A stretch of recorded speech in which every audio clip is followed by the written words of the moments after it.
talk more shit than Dogface. The most dangerous voice in Detroit is running all over the YouTube streets. You better look over your shoulder, because you never know who or what's going to get it next. Because Dogface TV is in the area.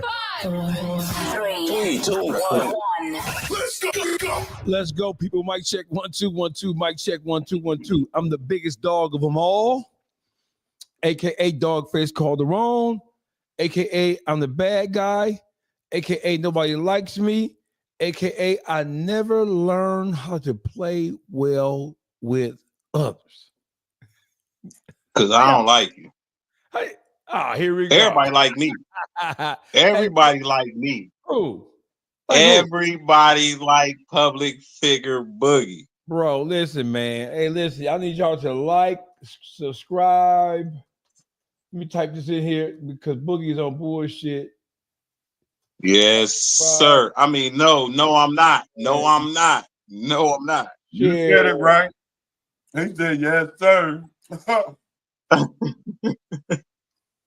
Like, share. Hey, listen, I am man. not. Bought already. Hey, listen, can somebody send me a cash app, bro? I hate to be begging because I'm fucked up. I need gas money. My cash app is $Dogface TV. Somebody send me a couple of bucks, man. Holla at your boy, man. Make me feel like you love me, like St. Louis said on what's that? The strip club movie. What that movie is? Oh, Players Club. Players Club. Make me feel like you love me, like St. Louis said on Players Club. Do something make me feel good. Yeah. Do something make me. That nigga like, oh boy, that was talking to DJ on Hustle and Flow. Fuck with me, DJ. Fuck with me, man. Y'all remember when he sold that nigga that keyboard? Hey, listen, man.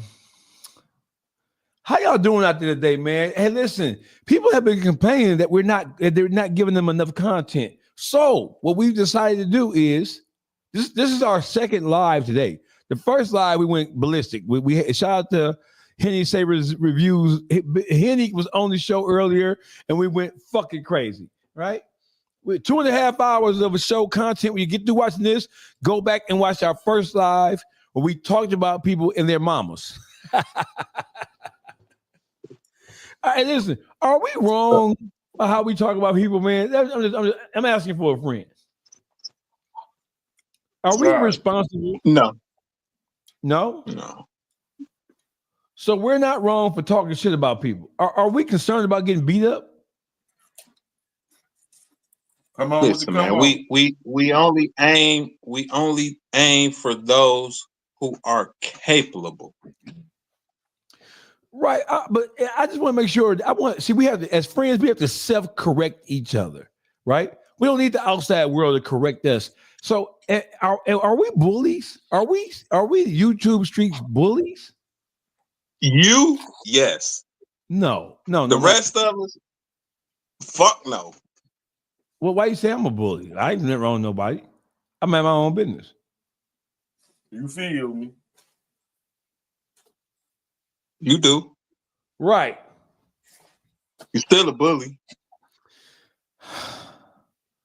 I don't want to be known as a bully, though. I want to be known as a fearless defender of those who can't necessarily defend themselves. Two things can be true at the same time. That's a fact. You just dropped some scientific shit. That's a scientific equation. Two things that appear to be separate opposite can be true at the same time. That's some good shit, Boogie. No wonder that's a fact. That's a fact. Uncle Juice, where you at, man? I told you everybody like you. They like you. Hey, Juice, Boogie, where you at, Juice? Boogie dropping jewels. Yeah, he just dropped the shit. He said two things that appear to be opposite can be true at the same time. The question is, do people look at me like I'm a bully? Or do they look at me like I'm a source of genuine information on the YouTube streets? Which one is it? I think they look at you as a shit talker. I'm about to explain it to you. Please. It be people that's deserving of the shit, right? Yes. And then they wave the fucking white flag. Right. And you be like, no, nigga. Oh, no, nigga. And they wave that bitch again. And then you knock that bitch out their hand. No, nigga. You feel me? Nah, it ain't nothing away. Ain't no giving up. Like, bro, you go till they obliterated, nigga. That's a word? I don't Chat, think that's a word? Obliterated? You make me don't know how to spell the say the word obliterated, nigga. Not obliterate. What Nigga, you as long as you know what I mean. Like I got that word annihilate from Scooby Doo back in the day. Mortal Kombat, finish him. Chop, finish him. Body blow, body blow. You tuned into YouTube Streets Public Figure Boogie TV. Uncle Juice, aka the Beat Factory 313, Detroit What Gossip. up, Dom? We don't know where the fuck Gossip is. He's never where he's supposed to be when he's supposed to be there. But that nigga around somewhere though. He's around lurking somewhere. Hey, listen, first up, LeBron James. I want to give you a fuck nigga file, LeBron James. The YouTube streets, we think that you are deserving of a fuck nigga file. Why? LeBron, we gonna need you to bring your ass to the front of the congregation. We want to have a lightweight conversation with you. Ain't gonna take long neither. We're gonna go right into this shit. LeBron, you were on the basketball court at home in LA, and you confronted Stephen A. Smith because he said something about your son.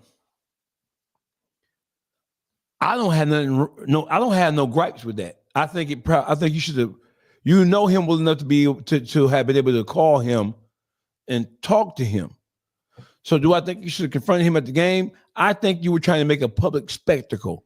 I think that you were trying to let it be known to the whole world that you were defending your bum ass son who should never have been drafted into the NBA. Let's make sure we're straight on that, right? And he did. He did what, Boogie? Y'all think Bronny a bum? He's not. Yeah. He's not. He got his son in the NBA knowing he a bum. He did. He put that pressure on the Lakers. Listen, he's not in the NBA now. They wasted a draft pick. Bronny is not an NBA caliber player. He's not. He all right, but he not NBA. He ain't. It's not NBA. It's not NBA quality. Have you seen him play, Juice? Yeah. What did you get out of it? And what it looked like, it looked like they part the sea like Moses for him. They know, move out the way when he get the ball. We got to get this nigga, you know what I'm saying? But as far as really handling his business on the court, nah, man. Watch this. He gonna pull up on y'all. Oh, who? LeBron gonna pull up on y'all. Boy, let me tell you something. That whole ass nigga better sit your bitch ass down. Your toes all crunched like they been me fucking with me. Watch this.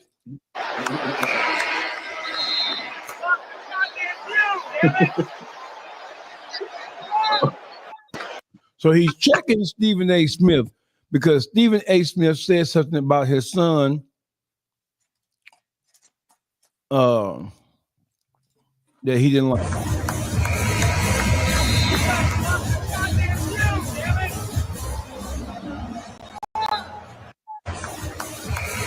Why look like this little boy in speed? So listen, here's where we have a problem with you, LeBron. We have a problem with you because you're not keeping that. So G-Man said Bronny's not ready. Look, Juice, Bronny is not ready for the NBA. But like I said, LeBron should have did that. How many? LeBron should have did that. How many of these white people is having coaching jobs? Yeah. No, listen. I don't have no problem with him getting his son fast tracking to the NBA. G-Man, just we on the same page. He just should have been on the bench. He just should have been deep on the bench. Hey, listen, G-Man from Baltimore. Shout to, what you from the west side or you from the east side?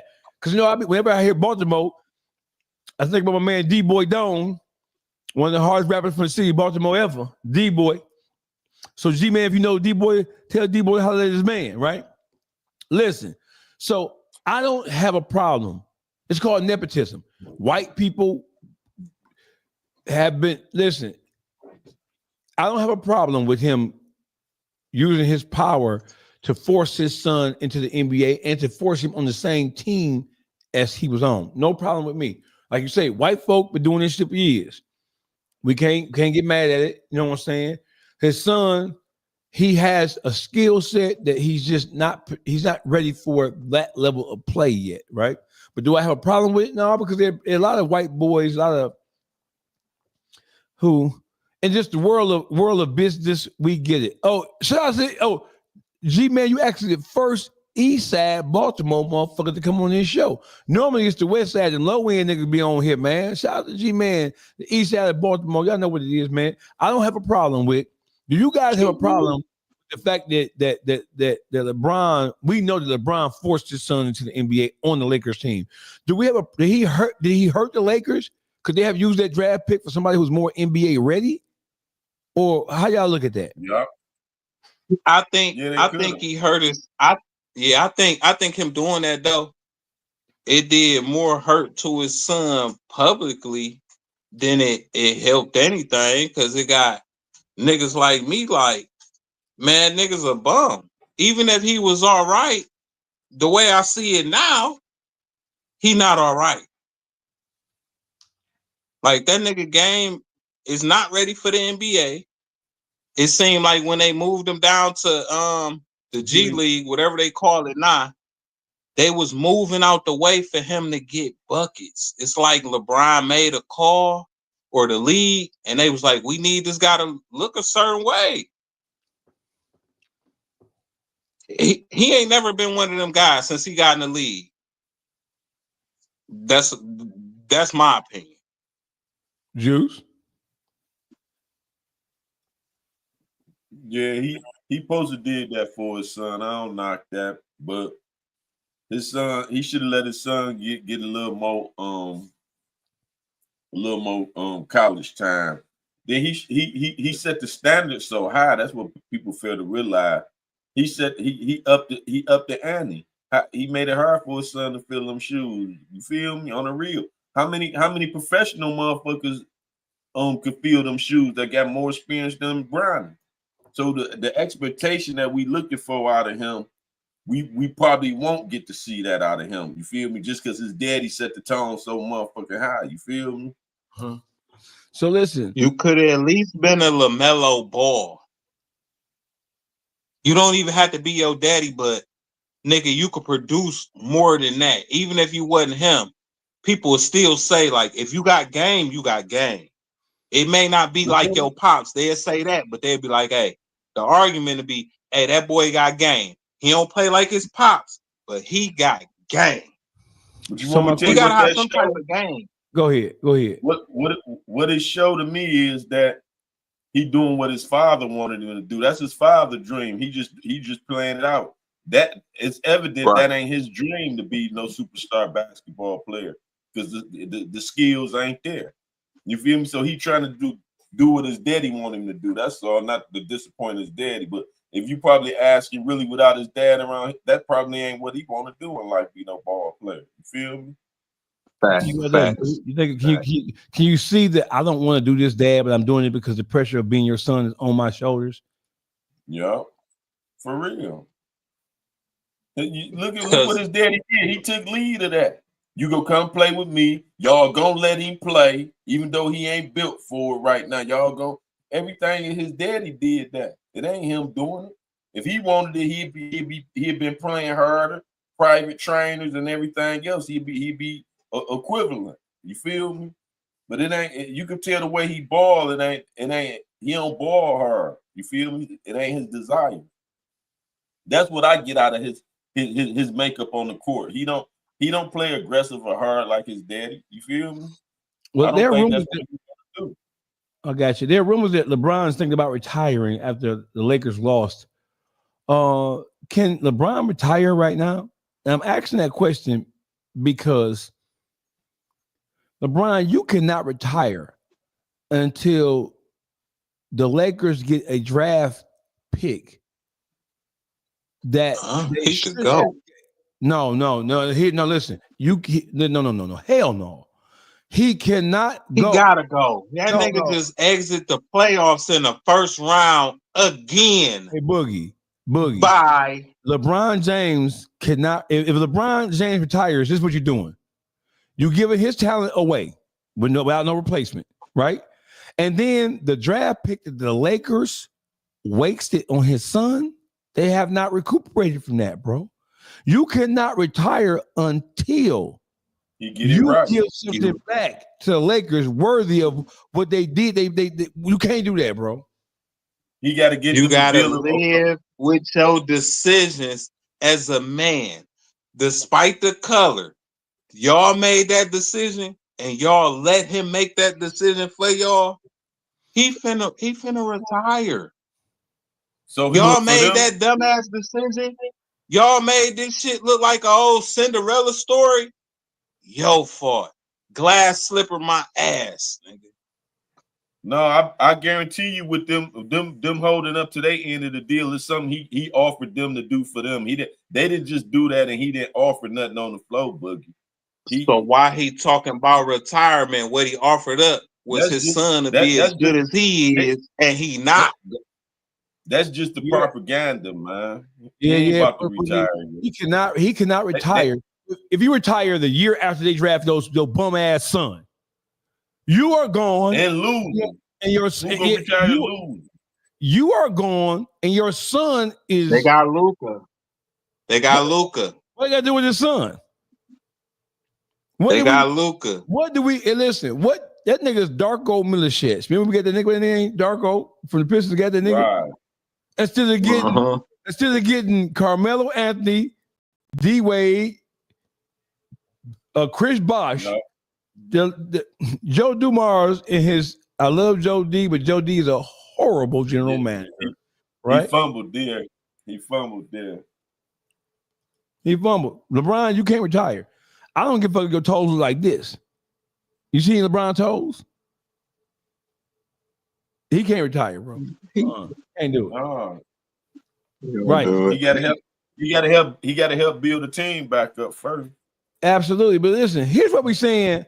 Let's let DJ Academics tell us why we have a problem with LeBron. So listen, man. LeBron, you check Stephen A. Smith on the court at a home game. You checked him about commentating about your son's overall talent level. He didn't lie. He was never NBA ready, right? But when Kevin Gates said what he said about you, about your wife, you had nothing to say. LeBron, that nigga was on the court and tried to disappear like he wasn't hooping no more. LeBron, he even looked that man away. LeBron, you a hoe for that, LeBron. Kevin. You a hoe for that, LeBron. Hey, Brian, watch this. Academics are gonna tell us what this shit is all about. Watch this. I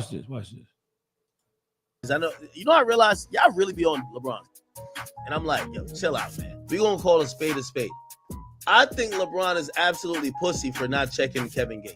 And I don't want to hear that it's a playoff game or nothing. He continued. Yo, that showed up to the crypto arena.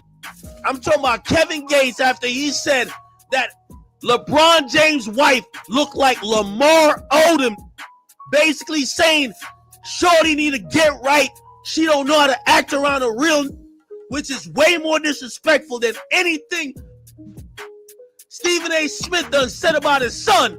And look how this comfortable. Academics further emphasize the contrast between the two situations. If you check Stephen A. Smith and the who said your wife looked like Lamar Odom is sitting courtside, I ain't never seen Kevin Gates with this much jewelry on. You know why? Because he want to show that LeBron pussy. I'm telling you. While Stephen A. Smith may not have directly commented on the Kevin Gates situation. The existing framework of criticism he had established regarding LeBron's confrontational behavior provided a ready-made lens through which many viewed the new incident. Smith had effectively created an environment where LeBron's inconsistency in handling these two situations would be scrutinized. It's worth noting that there are significant contextual differences between these two incidents. We don't even want to hear that. Hey, listen. Hey, LeBron. Kevin Gates said your wife was like Lamar Odom. He questioned her love or compassion or her vision as it relates to you. He said your wife, Lamar Odom, no homo, bro. Pause. Why even say it? LeBron, Kevin Odom looked like a fucking worm with eyeballs. But Lamar Odom like a fuck. Let me show you Lamar Odom. Hold on.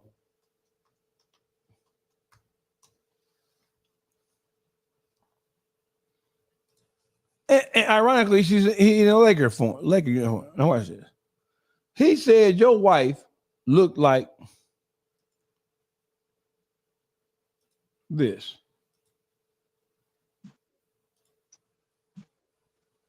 Let's blow this shit up. Hold on. He said your wife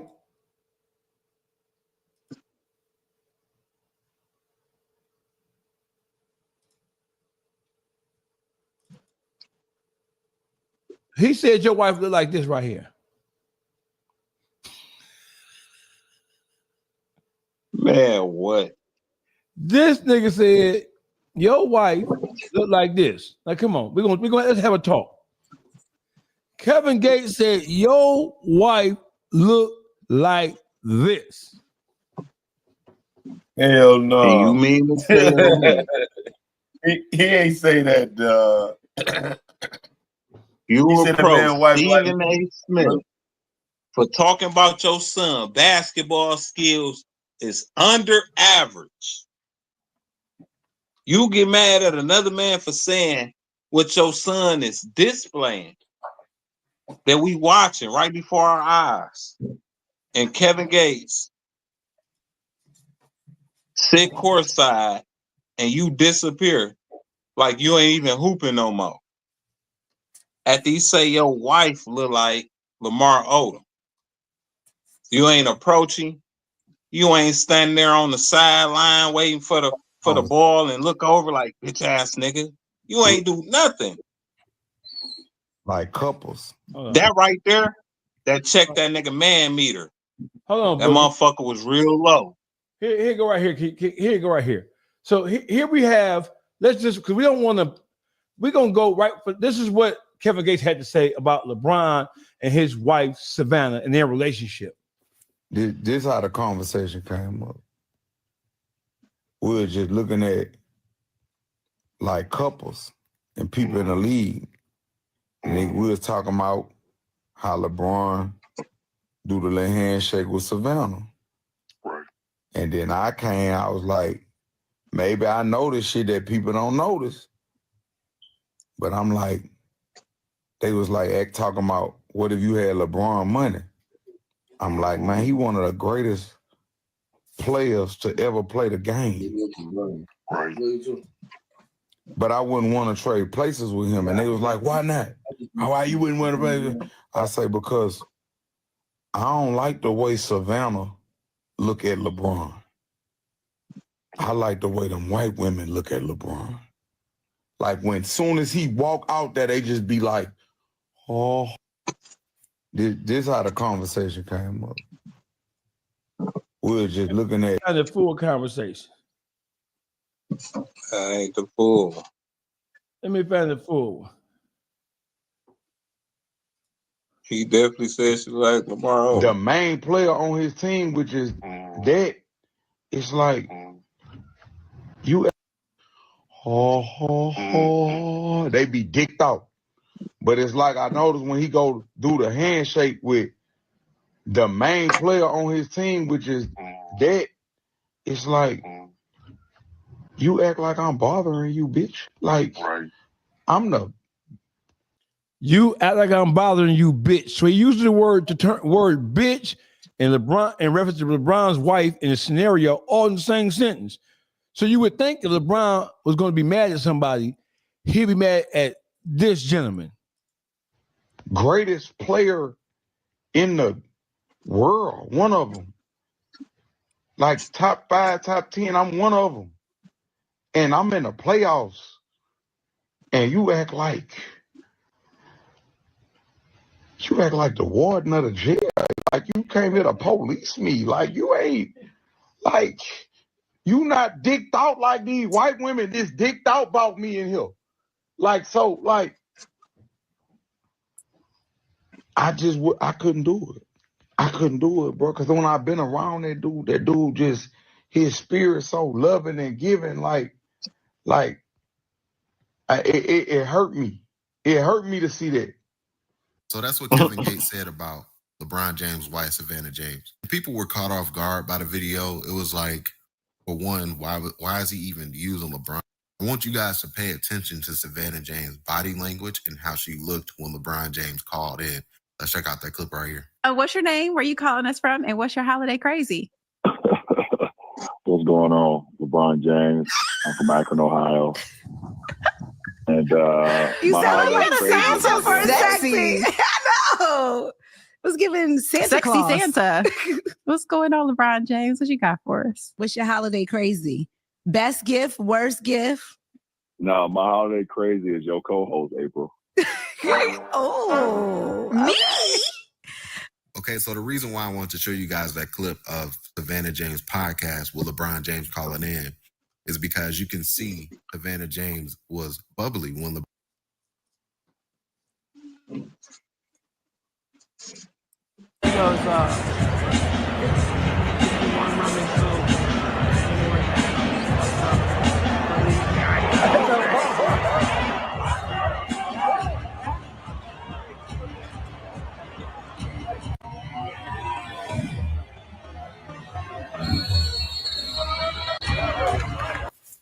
This how the conversation came up. We were just looking at couples and people in the league. We was talking about how LeBron. It's like, you act like I'm bothering you, bitch. Like, Right. I'm the greatest. Police me. Like, I couldn't do it.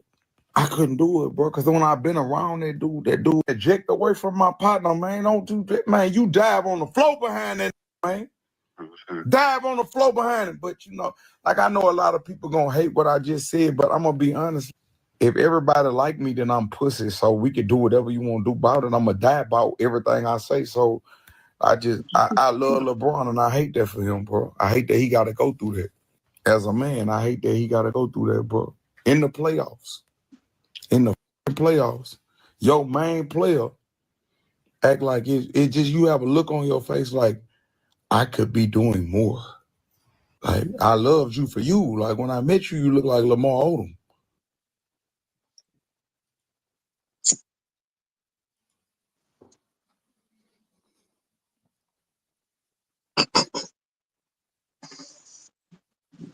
He called her a bitch. He said she looked like L.O.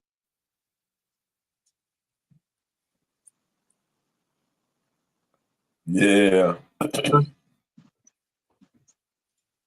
And he ain't walk up on him and say nothing. Nothing. This just came out of nowhere, though. What made him just go at LeBron in his situation? I think because he seen something he ain't like. Man, and he got an album coming out. He got an album coming out. That's all clickbait. Come on now. It's all clickbait. He got an album coming out. Okay. It was what it was. But at the same time, it ain't about why.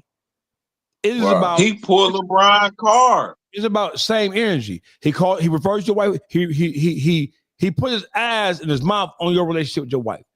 He criticized and he called into question her love or admiration for you in comparison to a white bitch, nonetheless. White bitches look at him like, oh, well, what? You don't know. First of all, you don't know what they went through prior to getting there. Just because she's his wife, don't mean that she's not a human being. She can feel however she want to feel. What the fuck are you talking about? And don't forget, Kevin Gate, Drika was getting fucked on by her white trainer. Let's not act like you're the biggest pimp in the world. Let's not act like that you don't have no motherfucker, because you had Drika and Kevin Gates and Drika were. That's how he know though. That's how he know. Hey, that bitch ain't looking right. But if he listen, been through it. If LeBron would have said that about him when he was going through that shit about Drika, when they found out Drika was getting fucked on by a white boy and sucking white cock, he would have been offended. Right. LeBron, hey, he would have. He would have, but LeBron wouldn't have been able to pull up to a show in the front row. Sure, why he wouldn't? Why he wouldn't, Boogie? Why he wouldn't? Why LeBron couldn't? Without Kevin Gates saying nothing, dog ain't, man, that nigga, if he says something that's offensive, when Kevin Gates see that nigga, he gonna say something. He give that energy for sure. Y'all got to get that nigga that. He just pulled up to a game so a nigga could say something to him about what he said, nigga. And the nigga didn't. So you gotta give him that. He showed you that. I agree. I agree. I agree. You agree? I agree. Listen, LeBron James. He showed you that. Kevin Gates showing up courtside after he said what he said about your wife, and after the Stephen A. Smith, Kevin Gates, that was a whole publicity stunt. But at the same time, you can't check Stephen A. Smith about saying something about your son's basketball game and not say something about a nigga who called your wife a bitch, referred to her as a bitch, and said she was look like this right here.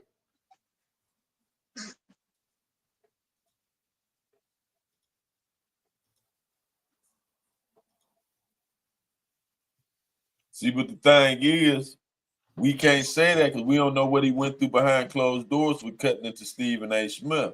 You feel me? Listen, bro. We know Stephen A. Smith. We know him. We know Stephen A. Smith. Whatever he had to say to Stephen A. Smith, he could have called Stephen A. Yep. No. I know that. No, I'm saying what LeBron went through afterwards with the general manager and all that for doing that stunt. It was a lot of stuff behind that. He LeBron. What the fuck is the general manager? Not for LeBron. He ain't gonna say shit to him. He ain't gonna say shit to LeBron. And they in fear for him retiring. Hey, hell no. Don't think them suits don't say stand up to LeBron at times. Oh wait, listen, what are they gonna do? We know he get it. We know he get his way, but shit to them higher ones that all niggas are expandable. So watch this. Well, now listen, Juice. No debate, no argument for me on that. However, if LeBron had enough juice to tell all the NBA college scouts to shut the fuck up and choose my son, when you could name 40 other players that were better than his son, statistically speaking, maybe 95% of the draft had probably a higher draft rating than LeBron's son.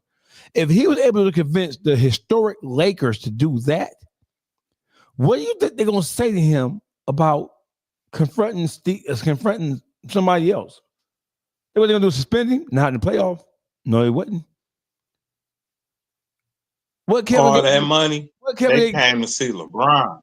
Listen, Kevin Gates would have got his ass beat because the whole Laker bench would have cleared and went over there and beat his ass, and security would have threw him out.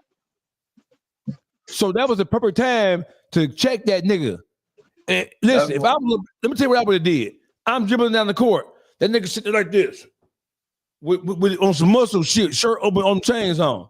I would look at that nigga like, "What's up, bitch ass nigga?" That's why I'm saying it had to be some, but it had to be more to LeBron. He not scared in his own house. I don't see him being scared, like you just said. His whole team go fight for him, and security go fight for him. So it had to be something else why he didn't say something to Kevin Gates. Kevin I'm gonna tell you, land like that. He was by his motherfucking self. So it He wasn't always by like himself. Kevin Gates always by himself. That's what I'm saying. So it ain't LeBron like just a hoe. Boogie man. You feel me? Yeah, but LeBron just a hoe though. And but listen, I'm gonna tell you what he did at halftime. He went in the locker room. He looked at an old picture of Savannah, and he made Kevin Gates right. He was like, "Damn, maybe she did look like Lamar Odom." Went back on the floor and was like, "I'm not gonna say nothing to that man because that's how the fuck he was acting." Hey, Nigga, Hey, you listen. could look at a man that just called your man a bitch. You could look at a man that just said she looked like Lamar Odom. Nigga, you didn't want no smoke. Yeah, Juice. I'm gonna dribble that It basketball. don't have nothing to do with fighting. If Kevin Gates would have did anything wrong, he would have got threw up out of that bitch. Out. And that's what I'm saying. For him not to say go and check him, it wasn't he was scared up in his arena, dog. That I'm not You gonna could go have with just that looked scenario. at him. I'm not gonna You ain't go gotta with he open was your scared. mouth.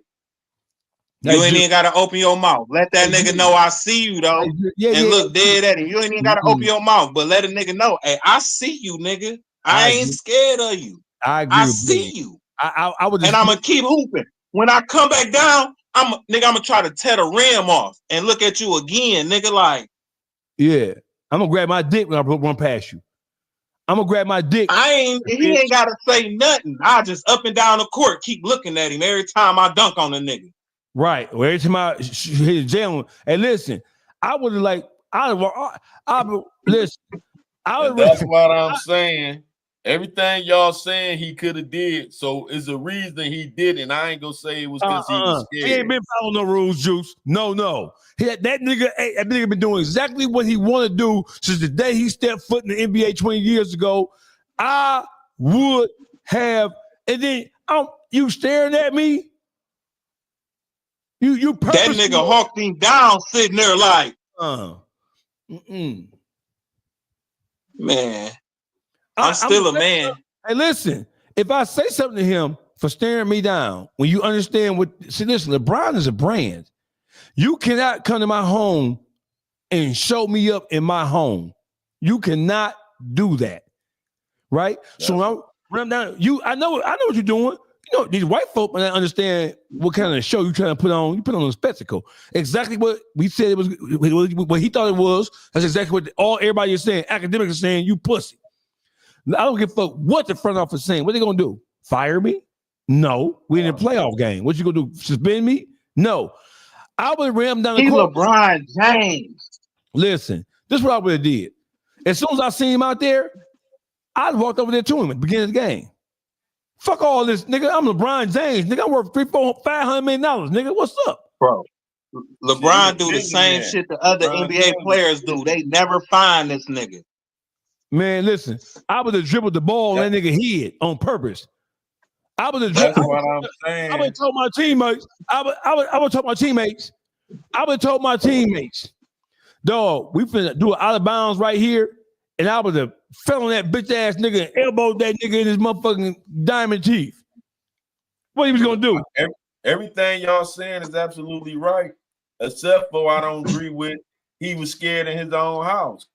What Kevin Gates to put down to make LeBron James scared?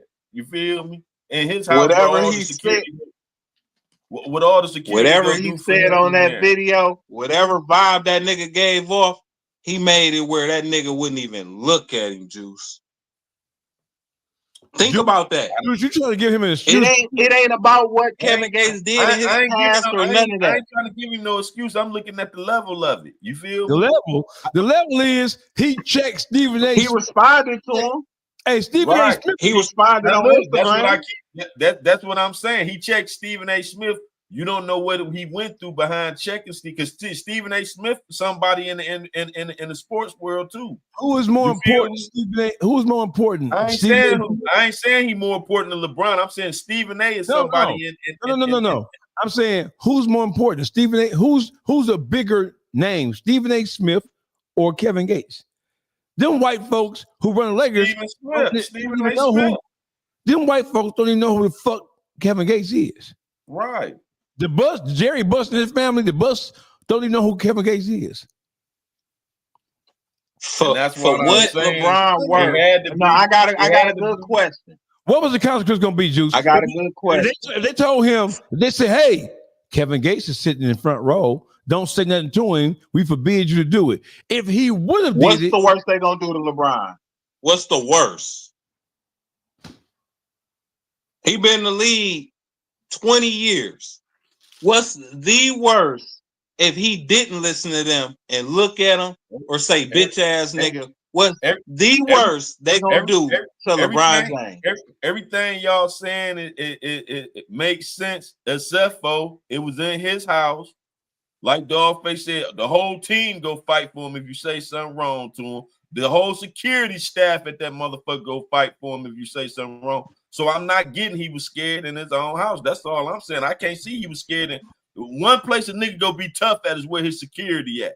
He got more than enough security at that time for him to went over there and checked dog. So I can't go where he was scared up in that position. Now, if y'all said he caught him off in a club in Louisiana with Kevin Gates territory, that'd have been different. You talking about in LA, in his arena where all his staff at.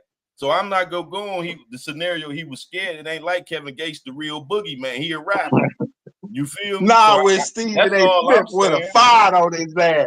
Nah, with Stephen A. Smith would have fired on him. Hey, listen, you know what I'm saying? Because right now, after Stephen A. Smith saw what happened between Kevin Gates and LeBron James, Stephen A. Smith, he wish he could have that back, bro. He wish he could have been based. Because what's the chances of LeBron slapping Stephen A. Smith? 0. That's a lawsuit. Stephen A. Smith would have sued that nigga for everything he had. And to see how he tried to turn to Casper when he in the middle of a fucking basketball game, Stephen A. Smith definitely want that back. It was some other than Kevin Gates that stopped him from approaching him in that situation, dog. Hey, we would like to believe. Like I said, the Stephen A. Smith shit happened first. So we don't know what transpired behind closed doors with that Stephen A. Smith. We can say maybe nothing transpired, Juice. Right. Maybe nothing. I'm saying, Juice, I don't give a fuck. Well, explain why he didn't approach dog at his house. Because he a hoe. Yeah, Juice. Hey, Juice, because he a bitch ass nigga, Juice, and he picking and choosing. He playing selective gangsterism, Juice. He was scared, dog. He was scared. This a nigga that got a little juice, and he figured even if we get off in his ass in here, he got a little money to move around to at least see me somewhere. And Kevin Gates, he said he seen me before. Kevin Gates in a little bit. He said he been around me before. Kevin Gates ain't got no money to go into the crowds that LeBron. Hey, I'm gonna tell you. Hey, look, I am gonna say this about Kevin Gates. Look, I'm gonna say this. He's not on LeBron level financially, nowhere. He been around them before. He been around them. That's a major event. I'm talking about the rooms that LeBron being invited How to. you think Gates niggas get being invited to them rooms. That's all I'm saying. I'm not saying he is. I'm not saying he is. But if he's saying he been around them, he been around them. Regardless of how you want to paint it, and we talking about are in them rooms if he been around them. He's been around them. He was at the game. That's being around. If you go to the game, you're around. But Juice, so listen. So Kevin Gates, don't forget, Kevin Gates is a star, bro. He is. Yeah, he is. Them niggas do get in them rooms and fuck with athletes. I'm saying he not getting in the rooms with. He ain't getting the invitations that LeBron get at all. The invitation LeBron fucking with the low level athletes. No, LeBron. Man, go look at pictures. He fucking with LeBron is fucking with everybody, bro. What are you talking about? Listen, he got pictures with the low level rappers. Listen, Kevin Gates not getting invited to those Nike private parties. He not getting invited to none of them GM private parties. Kevin Gates getting invited to hood rap shit, nigga. He not getting invited to the shit. Listen, them ain't all the parties that LeBron going to. And you think them are the parties LeBron going to? What I said, Boogie. All right, then. So if he going to other parties, it don't matter. That ain't what I said. I said Kevin Gates won't get invited to the parties LeBron. So that means if LeBron wanted to avoid LeBron will be in Miami and live. Would you let me finish? If LeBron wanted to avoid him, he don't have to go to them low-level parties. That's all I'm saying. No, why would he Kevin Gates not gonna get invited to the parties he go be at. That's all I'm saying. So, Juice, here's the thing, right? So you are saying that post Stephen A. Smith confrontation, someone from the Lakers organization or from the league, from the NBA, said, hey, what you did with Stephen A. was out of pocket. It's bad for optics. We don't want to see that kind of shit. It's bad for the overall brand. And LeBron said, okay. So then after that, the thing is, you don't know all the endorsements that boy got. You front his money now. I'm going. So listen, bro. When you say something about my motherfucking wife, bro, you call her a bitch. You use the word bitch in the same sentence with her, and you say you go a step further and say she looked like Lamar Odom when I got her. Like I got a hood rat hoe for nothing. When I see you, I'm gonna have some energy for you, and the energy not gonna be good. And I don't give a fuck what the NBA say, because what the NBA gonna do to me in real life? Nothing. They ain't doing shit to the nigga in Memphis. What's his name? The Duncan nigga? Ja Morant. They ain't really doing shit to start. I mean, they have done shit to him and suspended him, right? But what are they going to do to LeBron James in the playoff series if he checks a nondescript ass rapper who calls it? They ain't going to do shit. See, I can't. Y'all want me to put a thing on. I wasn't behind closed doors, but for him to have that energy with Stephen A. Smith, and then Dog did and said way more about his wife than Stephen A. Smith, and his house came to his house and he didn't say something. Something went on behind closed doors. That's all I'm saying, man. I don't know what went on, but his energy changed. What if His nothing energy went on, changed bro? after the Stephen A. Smith incident. That's all Okay, I'm saying. No. So, no, listen.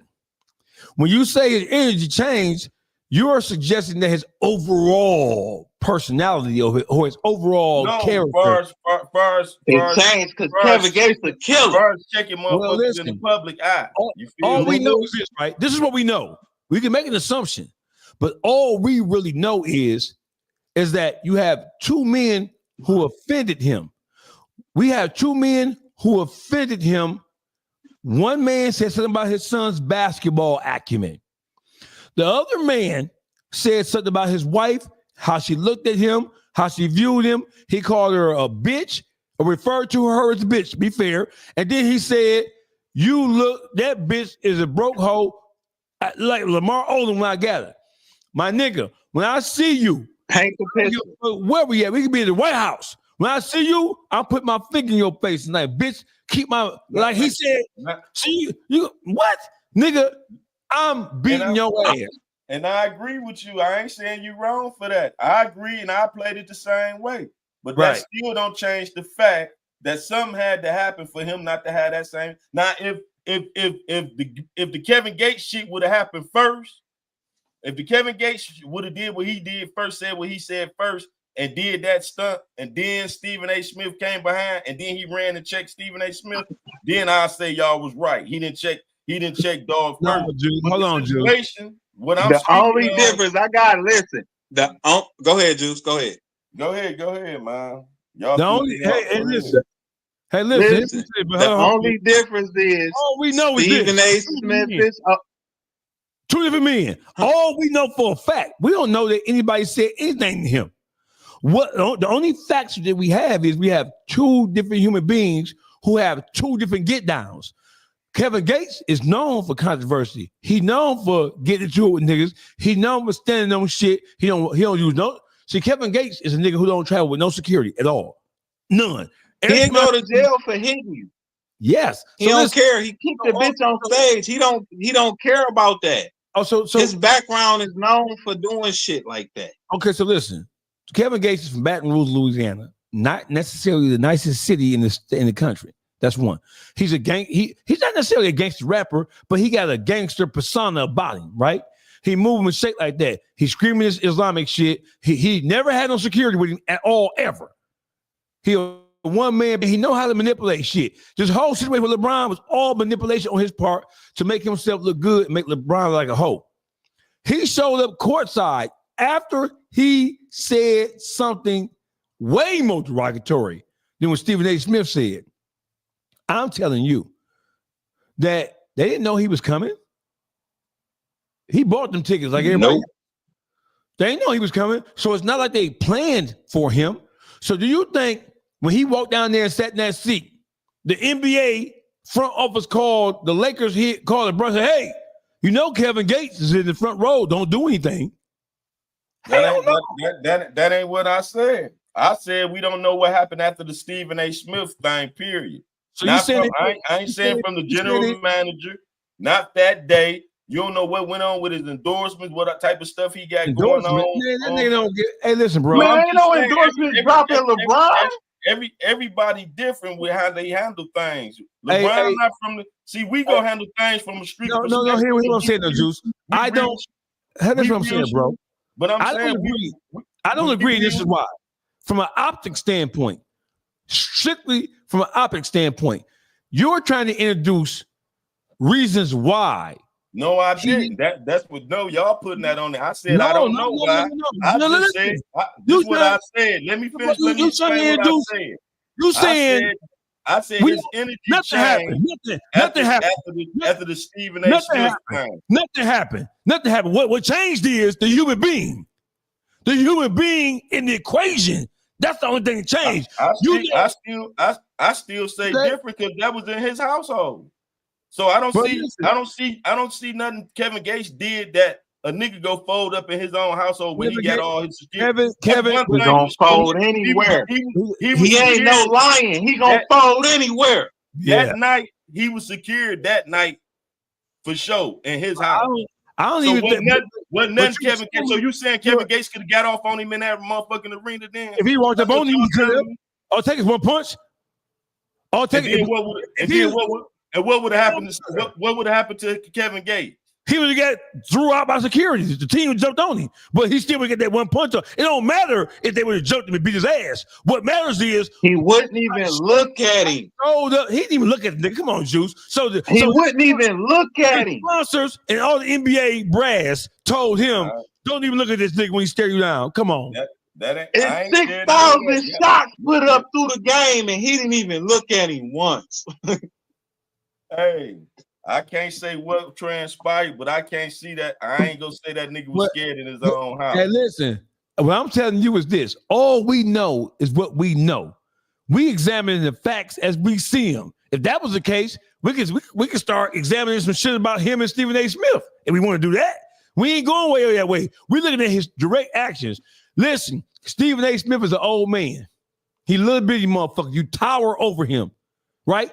You ain't had the same energy. Juice, that's called one thing.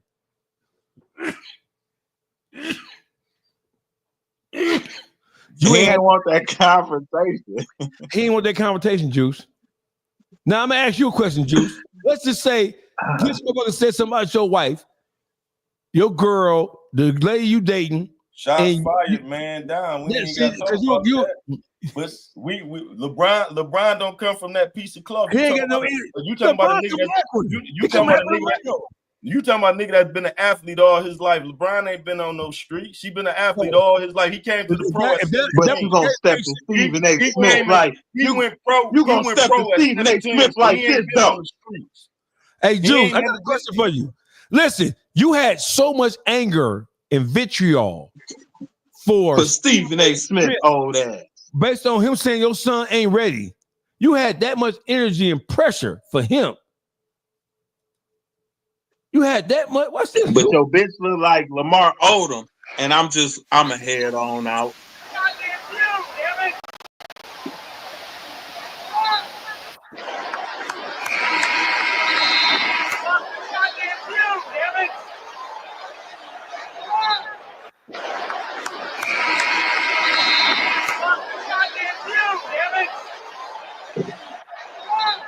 And what he said was, your son is not NBA ready. He was not deserving of that. What LeBron just say to Stephen A? He told him, keep my motherfucking son down your motherfucking mouth, nigga. Don't do it no more. Don't say shit else about him. That's what he said.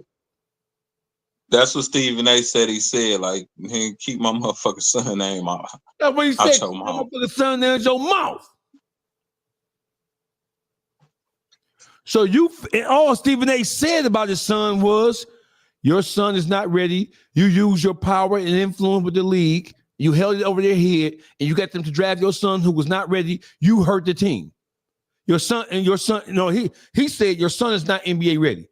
He's not even G League ready. LeBron was upset because Stephen A. had that to say in relationship to his son's readiness and preparedness to play the game of basketball. So you were that mad at him about saying that? But when a nigga use the term, listen, he called your wife a bitch. When you use the word bitch and wife in the same sentence, that's calling your wife a bitch because disrespectful. And then he said your wife don't look at you with no respect or no admiration. You walk in her character. You walk in her the character. nigga didn't even want to have a civilized conversation with the nigga. Right. He didn't walk up to even if you didn't want to listen as a man, even if you didn't want to take it there and wanted to understand where the fuck he was coming from with it, because he was showing admiration for LeBron. Hey, so if you just really wanted to understand that, it ain't even that. He was that fucking scared. But I think we'd have been on this 55 minutes. I think we need to get on to another subject. This ain't this ain't nothing. You feel we talking about sports. Right. So listen. Hey, Juice, LeBron's bitch ass nigga. And he ain't showing the same energy as he showed the little old man. Cause Kevin Gates was gonna slap him. He got to redeem himself for that. I don't know why he ain't had the same energy, but I don't see Kevin Gates I ain't known Kevin Gates to be no monster, no one man gang where he got a reputation where a nigga got to be scared of this nigga by himself. LeBron got armed guards and everything else, so I don't get he was scared of that nigga doing something. He do got a rep though. He do got a rep though. He got a rep. He from Baton Rouge. He got a rep. He been to prison a couple of times. He was gang banging back in the day. He got a rep. But my whole thing is this: from an optic standpoint, you check a 60-year-old man for saying nothing about your son except what everybody else believes to be true. Man, we about to start this conversation back up. No, we about to start. I'm just saying, go yayo. Go here, Juice.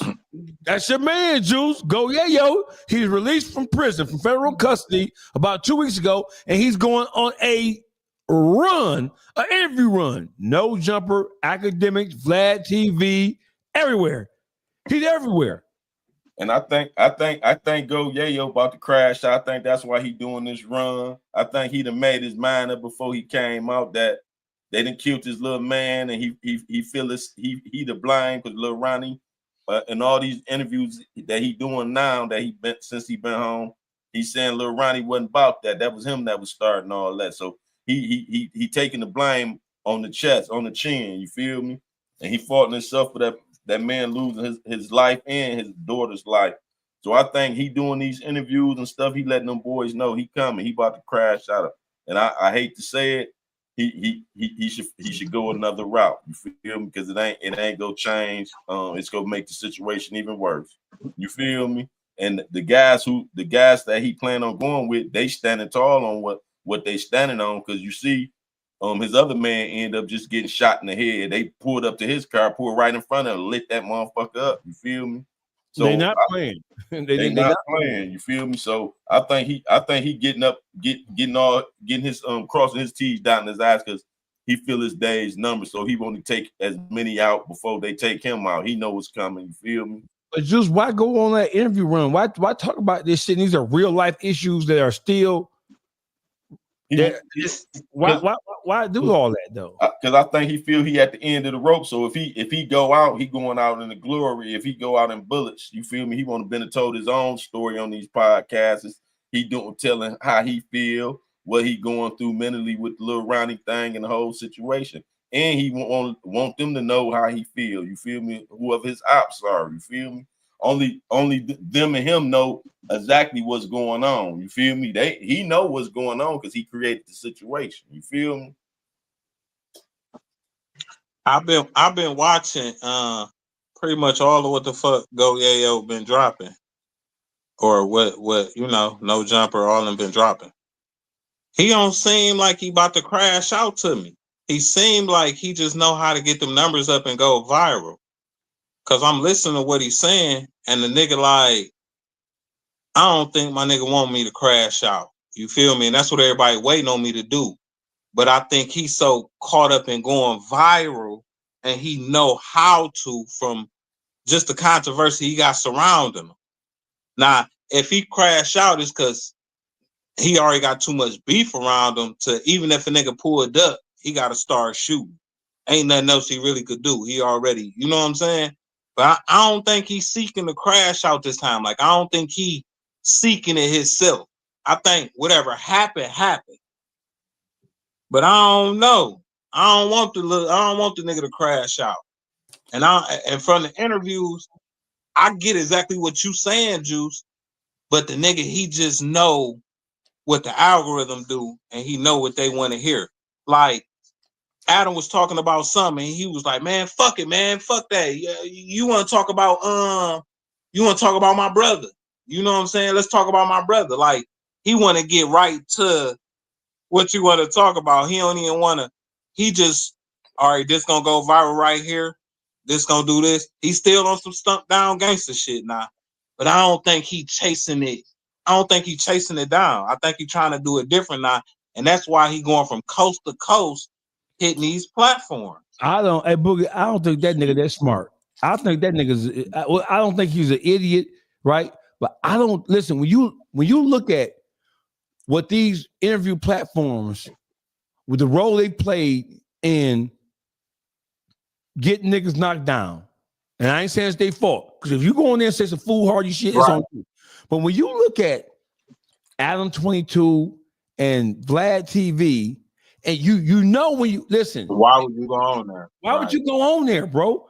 They actually he didn't say too much. Go ahead, Juice. This is the stuff he was doing to get it started from jump. Going on the platform, videoing himself talking crazy and shit. He been talking crazy since he came home. You better rewatch that shit. He did the act. No, I ain't say he ain't been talking crazy though. I just think this time around he just know that, nigga, I'm going viral. So listen, G-Man said Go-Yayo is a big goof. He's the big reason why people are dead. Everybody in Texas is saying that's a fact. The reason why you have so much animosity between Dallas and Fort Worth and Dallas and Dallas and Fort Worth and Fort Worth and Fort Worth versus Houston and Dallas, not so much Dallas versus Houston, but a lot of that beef started because of Go-Yayo. It all links back to him. For him to come home, and I'm just throwing this out here, and for him to do it, if you nigga, he ain't said nothing about no goddamn music. No. Nigga, you listen, you know when you go on these platforms, you know Adam gonna ask you what? Lil Ronnie. Mm-hmm. He gonna ask you about Mo 3, but Yellow BZ locked up for kill. They ask you not one question. No. He do got something about to drop. Sean Cotton has said something, and he was like, "Damn, nigga, you wasn't supposed to say that." And then Sean Cotton was like, "My bad." So he do got something finna drop. Man, I ain't trying to hear that shit, bro. Listen, I'm just saying.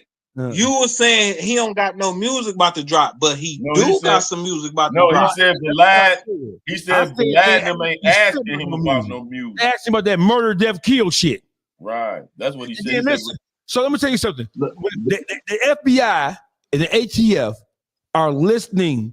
This nigga is not no motherfucking scientist, bro. He's not a Kevin Gates psychologically. This nigga is a he not. Oh, hear what I'm saying though. Listen, this nigga is not wise enough to mask and to hide his anger, rage, and emotion. You asking me about some shit. I just came home. I ain't been home a week. Nigga just killed my brother, a guy who I consider my brother, and his daughter. Everything he's talking all rage and all frustration. Listen, you have niggas who are profiling niggas work for the law enforcement. They looking at this nigga's psyche. Don't ask me shit about my brother dying, nigga. Don't ask me shit about a little girl dying. But little girl dying, your brother dying, blah, blah, blah, blah, blah, blah, blah, blah, blah. They are looking at his psyche and they're making a determination whether they're accurate or inaccurate about what this nigga is most likely to do. And that's how much eyes they're gonna put on this nigga. This nigga is being watched. And you know there's somebody for sure.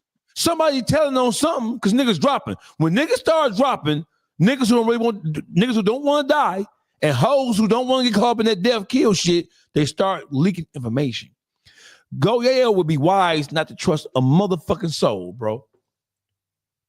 Too much death and murder around that shit in prison. Go Yayo would be wise. I'm not answering, bro. I come home. Don't ask me shit about no motherfucking death and murder. I'm already hot. I don't even need these interviews because everybody looking at me. I just came home. Go Yayo should not have done no interviews, bro. None. Let your music do the talking for you. That's all I'm saying. Interviews about what? They only finna ask me about 1 or 2 things. 3. No 3. How he feel about it? Yellow Beezy, Trap Boy Freddy, Sauce Walker, the beat with Sauce Walker, and that's all 3. Listen, man. Listen, and then listen, listen though.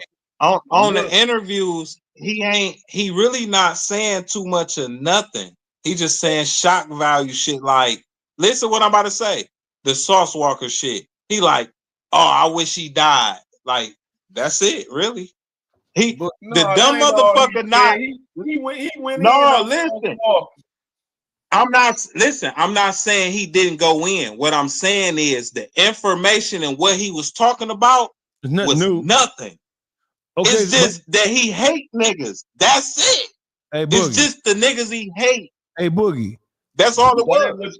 That ain't what you're supposed to be doing with bodies dropping. You don't supposed to make it known that I got a problem with these this. Is shit that already been out, Juice. This shit ain't this. Hey, Boogie, but this why ain't nothing new. This all the same shit. Hey, listen, street niggas don't do that, bro.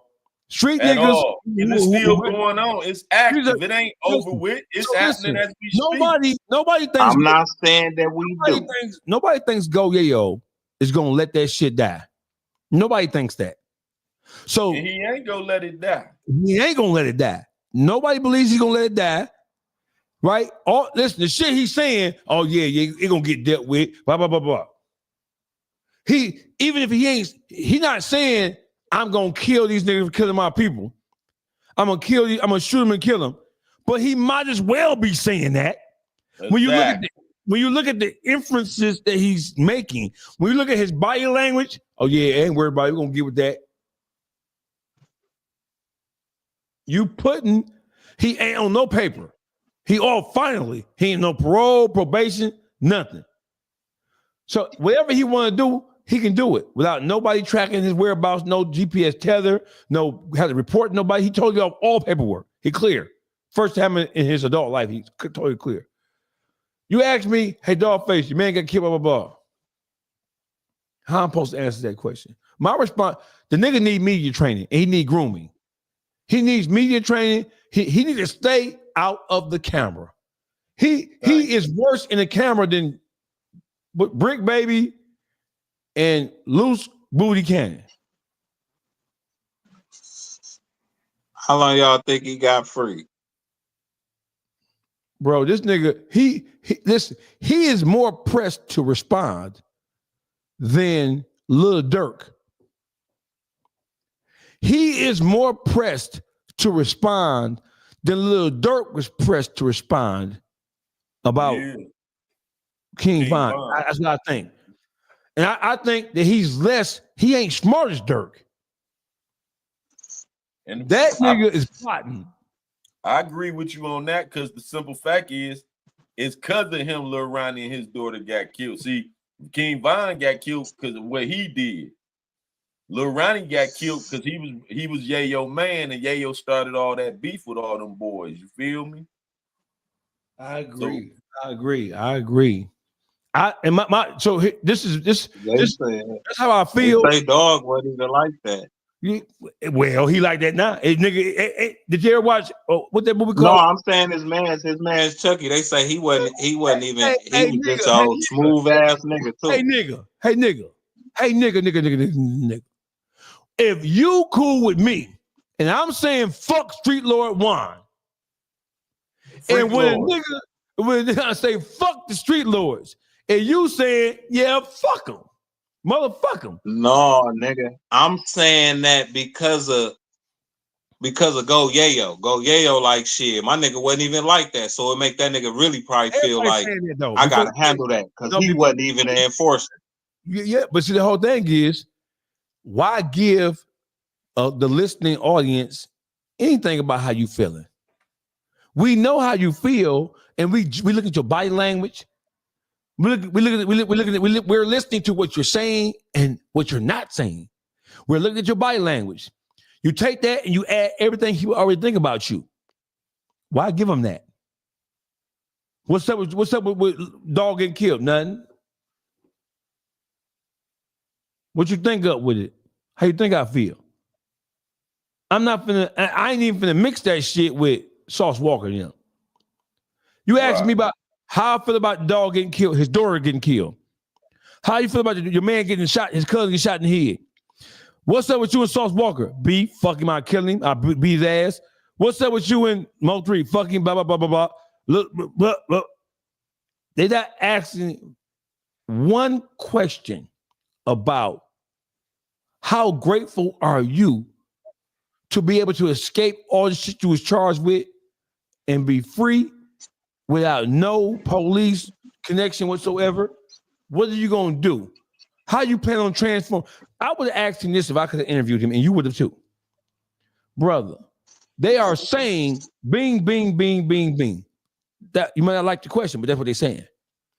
So, all this, how are you going to utilize your power and influence to transform your city into something other than a kill zone, which is what it is right now? What are you going to do? And then if I was him, I would say, hey, yayo, I'm going to ask you this question. Put a good face on it. Yayo is not even smart enough to put a good face on it because he think by downplaying it, he look like a hoe. So he charged up at every question.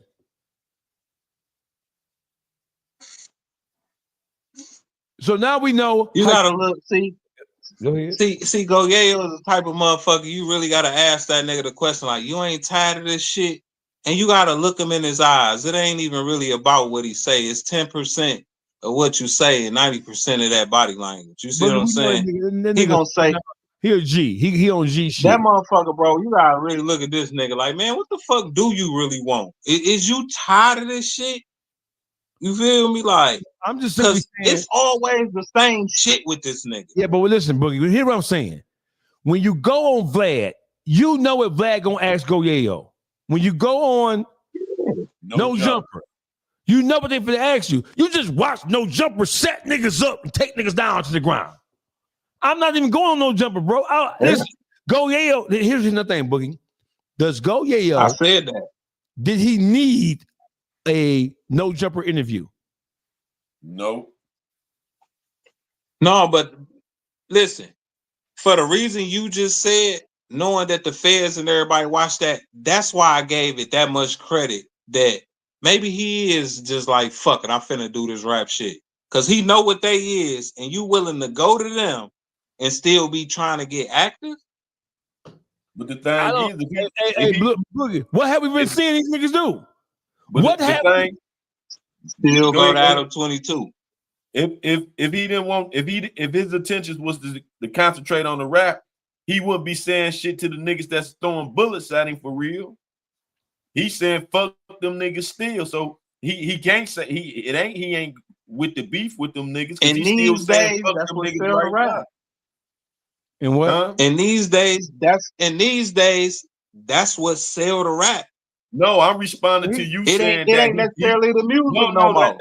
We know that sell rap, but you were saying that he ain't with the beef. No, you thinking he going on there because he focusing on the rap. And I'm saying if he was focusing strictly on the rap and wasn't with the beef with them no more, he wouldn't have addressed them. He went on them niggas shows to still address them niggas direct by name. He didn't hide it. He said fuck them niggas is still up. I don't think I ain't say he wasn't with the beef.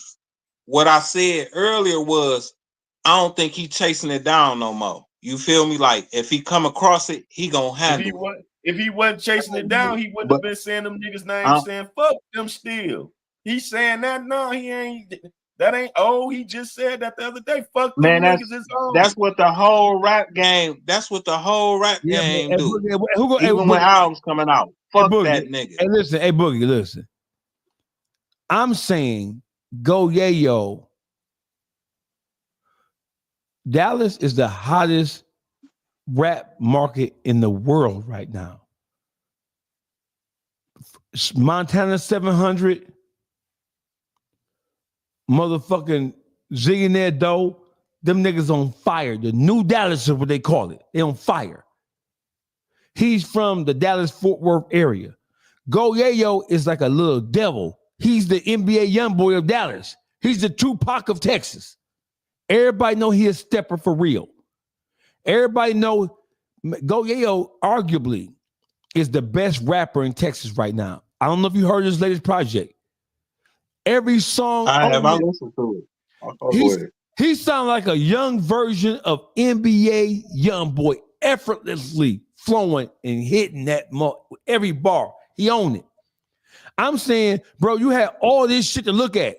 You had all this shit to examine. You watch Mo 3 fall. You watch the comedian nigga fall. You watch all this shit happen. You watch Sauce Walker get shot. You watch the other guy die. You watch this. You watch this.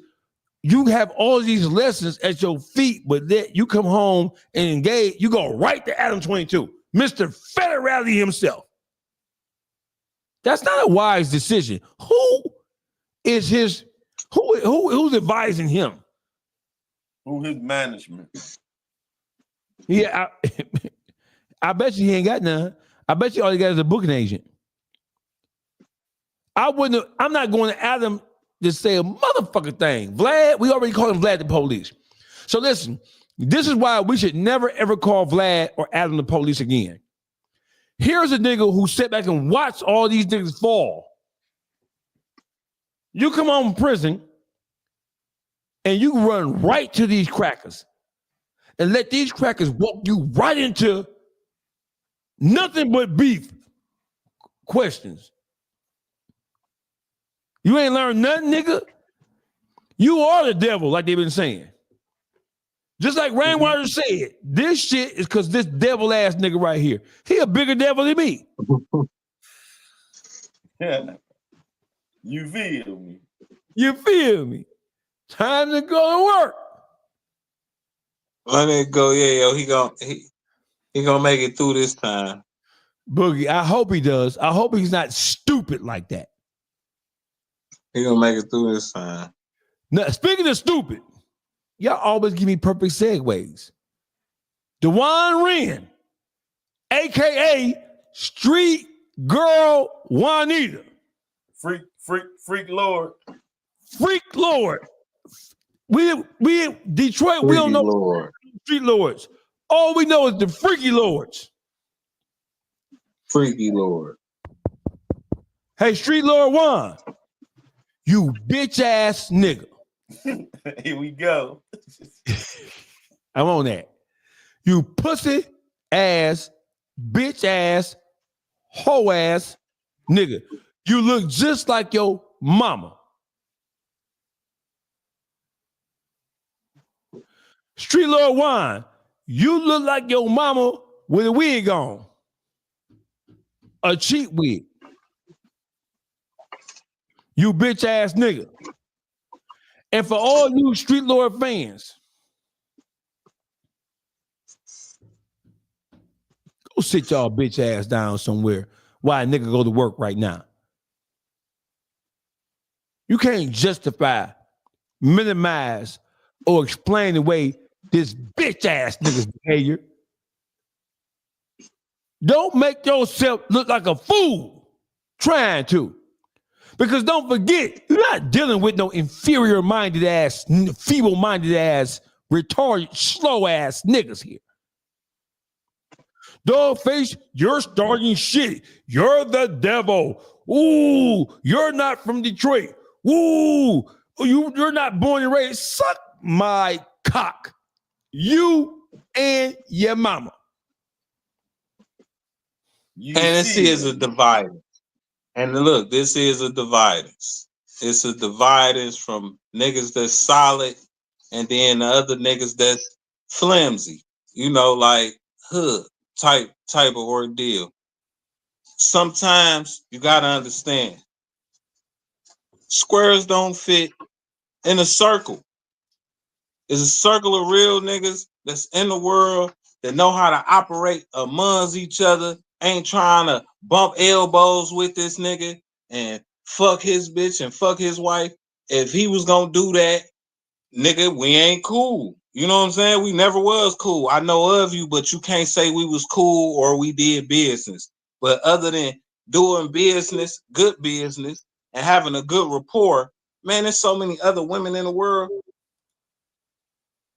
And talking down on people that you really don't even deal with, giving up their sauce or what they got going on.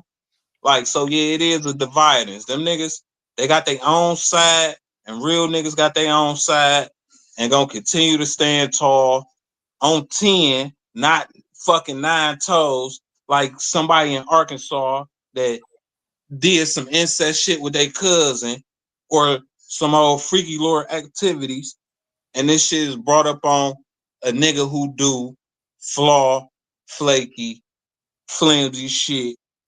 And we can't stand for it. It gotta be outed. A motherfucker gotta know what's going on. Cause the shit ain't right. It ain't right in its whole totality. No, the nigga showed his hand when he sat there and tried to have Dre Dukes come in. Now the thing is this, he not gonna come and stand up for himself or none of that. He know the backstabbing slime ball shit he did got Dre Dukes in the dark. Dre Dukes step in trying to speak up for him, and he went head first into all this motherfucking racket that this nigga done caused, all this chaos this nigga done created. Dre Dukes couldn't say 2 words. He at work. He like, let me get back to work. That just show you how he try to manipulate and use motherfuckers who will come around him and try to be there for him. He didn't give a fuck about how Dre Dukes was go do. He sent Dre Dukes head first into a motherfucking brick wall. You know what I'm saying? To crash into. Nigga, you know what you did and what you said about these individuals, and not just the boys, the women and all. Then you've been sitting around here fucking a 15-year-old when you a grown ass man. What type of shit, these motherfucking pedophile ass shit? But the thing is, they don't want motherfuckers to air out their laundry, but he sit behind closed doors and keep speaking on real motherfuckers and what he be thinking in some private conversations. So now you mad that how you been talking about motherfuckers behind their back, you being exposed for, and you thinking nigga wrong. No, you the motherfucker that was wrong. You the root of the problem. Because if you ain't said shit, niggas wouldn't have shit to say about you, motherfucker. Because wasn't nobody speaking on you because you not relevant. You a 50-year-old used to be rapping. You feel me? Nigga, stay in your place. If you shut the fuck up, when nobody be saying shit. But every time a motherfucker turn around, you saying shit behind a motherfucker back, that coward ass shit, nigga. Throwing rocks, hiding your hand, and you think that's some G shit. You feel me? You think you the only one that read all them motherfucking deceivable ass books. That's why that shit backfiring on you, because you being deceitful. So listen, it be shit that be said like a motherfucker girl got this, or she the reason, or she the brains. Nigga, it mean my computer was calculating to choose the right motherfucker. Don't be mad at me, because you ain't got no bitch that ain't got no motion. You see what I'm saying? Like, all that it be hating ass shit. Like, in this whole, if you use your computer, what another motherfucker do, if I chose them, don't that make me the smart motherfucker? For real. Or am I tripping? Real motherfuckers not sitting around talking about other motherfuckers. Like, pocket watching and like, man, that shit right there. And he's speaking on motherfuckers. We gotta be better as men, man. But the motherfuckers we gotta be better as men. They accept him as a friend. You feel me? That's the whole thing. They thinking they cool, but then they hear behind closed doors. This is how he really feel about motherfuckers. Then he try to put himself in everybody's situation like he made it happen for them. If you want to be in that situation, start making it happen for motherfuckers for real. You ain't made shit happen for nobody, not me and nobody else, nigga. You feel me? So stop trying to do that. That's the whole thing. Niggas tired of hearing your name in their business. Keep your motherfucking name out of niggas' business. Nigga, it ain't got nothing to do with you. You not relevant, nigga. Never have been. You was a rapper. So let's bring it all into focus. Street Lord Juan had some personal conversations with Big Fo Miray's baby mom. Miray put her in contact with Juan for the express purpose of trying to help her bring her book into reality. The conversation, which took place in DM and then on a series of FaceTime and phone calls, it switched to a sexual type conversation.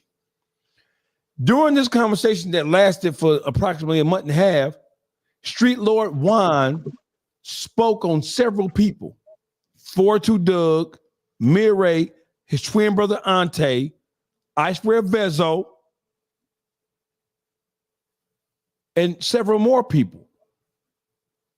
He called people rats. He questioned motherfuckers' bankroll, how much money they had, whether they were broke or not. He said motherfuckers was the police. So there's a movement in Detroit where people who are involved with the hip hop community are working hand in hand with the mayor's office, the city council office, and in some respects, Detroit Police Department in an attempt to try to curb or reduce murder, violence stemming from gang activity. Street Lord Juan, in his conversations with this young lady, said that those efforts were police efforts because they dared work with the police in any capacity. This is what he said. So for those of you who don't know, who've been living under a rock, let me play for you. Let me read. See, because, oh no, dog face, ain't no YouTube, streets and boogie and juice and gossip. That's her word against his word. No, it ain't. That's what he tried to do with Eastside Ray. When I interview Eastside Ray, go to my YouTube channel, Dogface TV Podcast, and type in Dogface Interviews Eastside Ray. Juan's former girlfriend, who he's with for a couple of months, who he told everything to.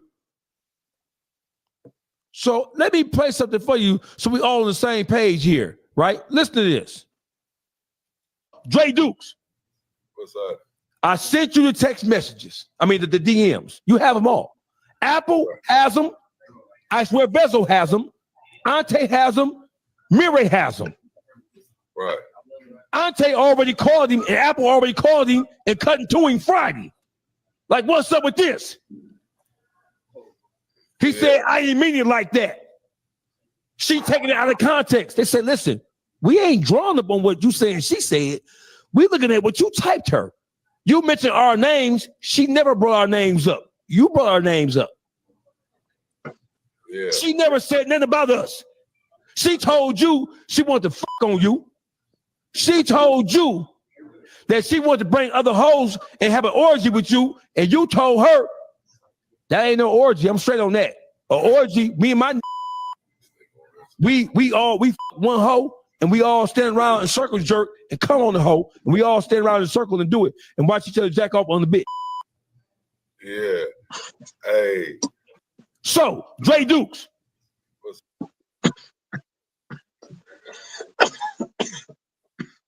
Pulling on my coattail. And why do you think you take a hoe?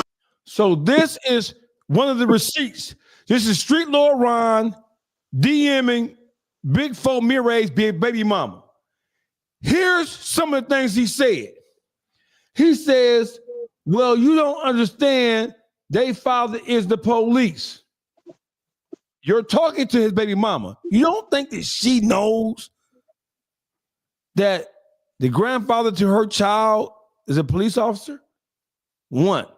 Number two, you're not saying they told them nothing. You're simply saying their father is a police. What the fuck difference does that make?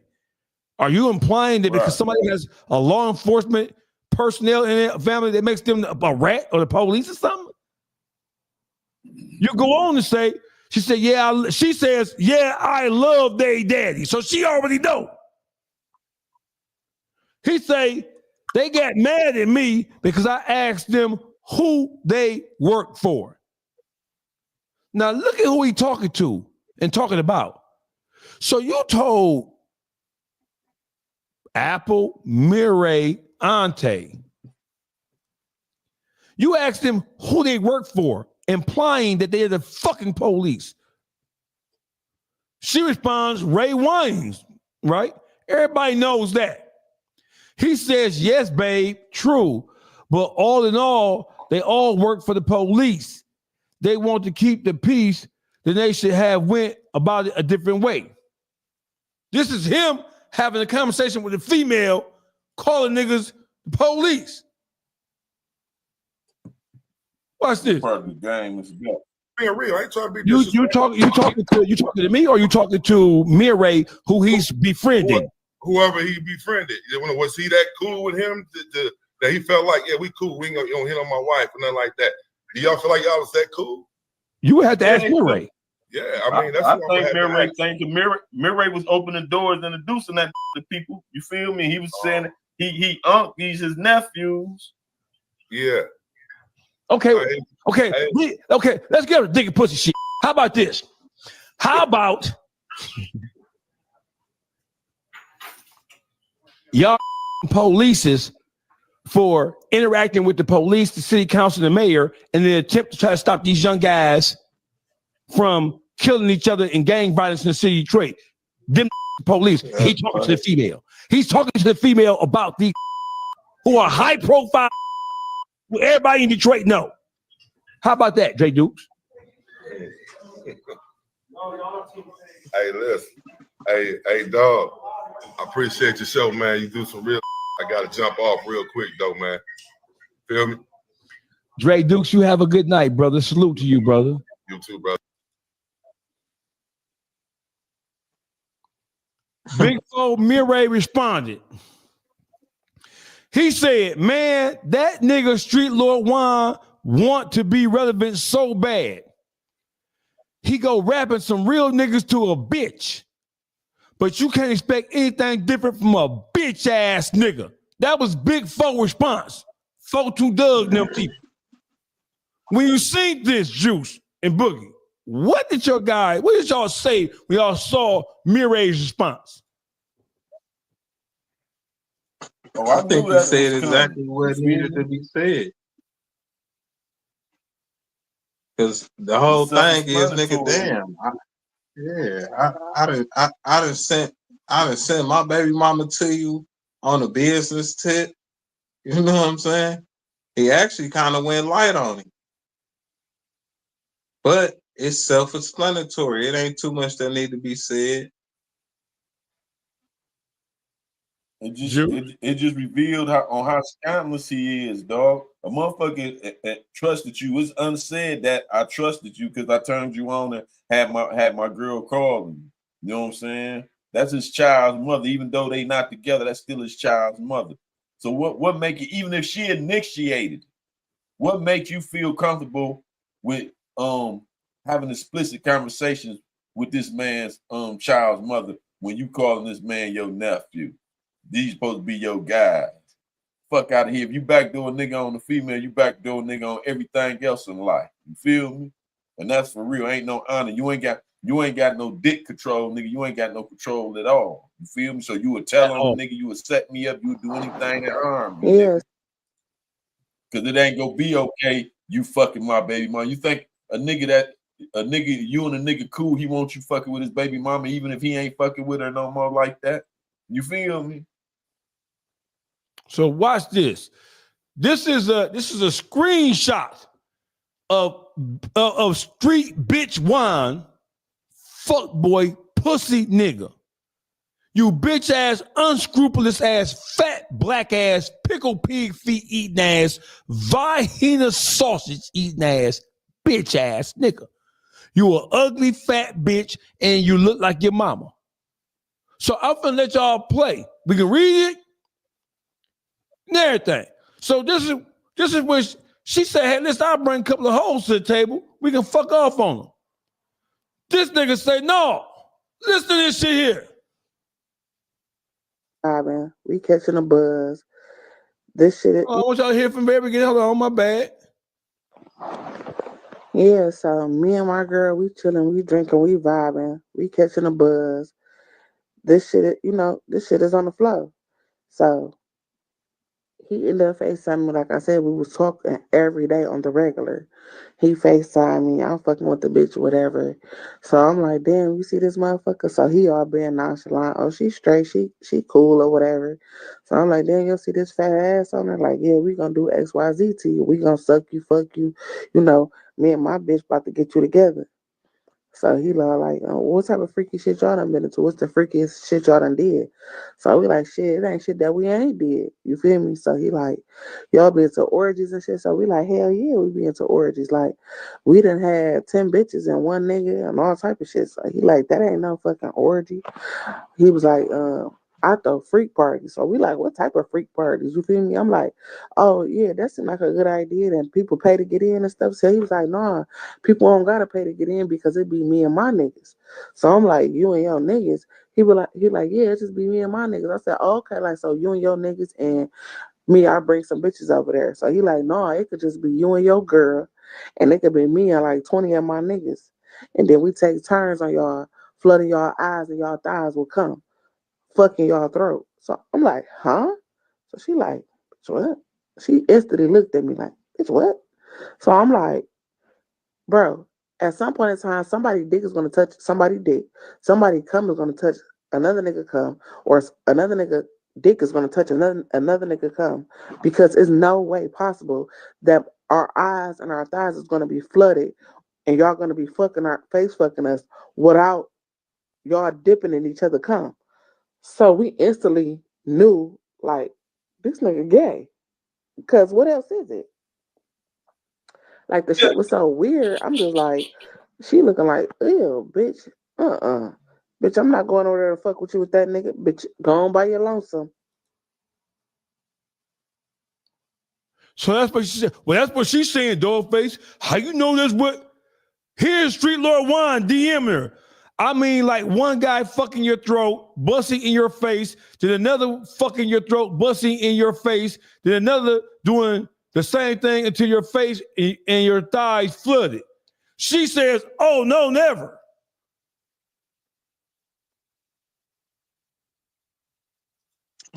Man, what?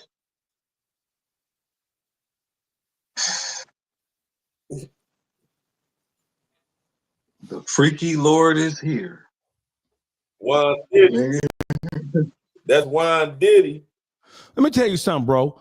This nigga specializes in using his Instagram to send out subliminal messages where he talking about people. You niggas in Detroit are so fucking stupid. You Santa Claus believing Jesus is white ass niggas.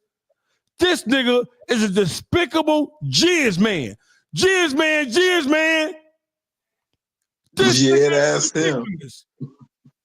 This nigga is ridiculous. And you niggas are so captivated with believing this nigga is that nigga, y'all willing to put up with anything from this nigga. You niggas make me sick. This nigga is in a female DM talking about, no, that ain't an orgy. An orgy is with me and my niggas. We get together and we fuck on 1-2 bitches and come all over their face and jizz all on them. Circle jerk. Y'all all standing around. She talking about fucking you with some other hoes. You say you squashed. He turned it down. You turn the idea down. He turned it down. You want to fuck 1 or 2 hoes with 10, 20 niggas and circle jerk on the hoe and squirt cum everywhere. With a room full of niggas watching each other. You freak. What? What niggas is these? That's why Shannon Sharp went for the white, because he knew she wasn't going to tell that. That bitch ain't going for it at all, ever. Wait a minute. He said him and his niggas. So they be going for that? What niggas is this, Juanita? What niggas do you be committing these acts with? So he not alone. Listen, he not cool with a bunch of motherfuckers and he a private man, right? Ain't that what Al Nuke said? Oh, he would never do that. He would never be talking to some random bitch about blah, blah, blah. Isn't that what people said? No, this FreakyLord Juan, he a legend. He blah, blah, blah, blah, blah. Okay, you know why niggas trying to cover up for him? He just said him and his mans be engaging in this type of boo-cakery.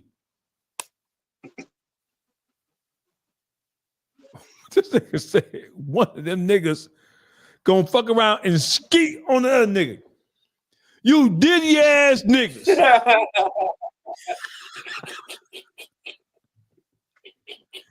You diddy ass niggas. You diddy ass niggas. James trying to say Juan Diddy. Juan Diddy. I got one question for y'all. Who do Street Lord Juan? You say you and your niggas be 10, 20 y'all be fucking on 1, 2 bitches and y'all fuck their face, fuck their thighs, and y'all come on the bitch and then the other one take it. Who you be doing this with? You don't fuck with a bunch of niggas. Who do you be? What 20 niggas do you be with? We know you don't fuck with everybody. You got a close circle of friends. So should we assume that the niggas who we see you calling your friends taking pictures with on Instagram with your arm around them, should we assume that these are the niggas that you engage in this cum swapping with? Him and Royce. Bro, what's the word with you, bro? Big dog. What's happening with you? What's up, man? Talk to me.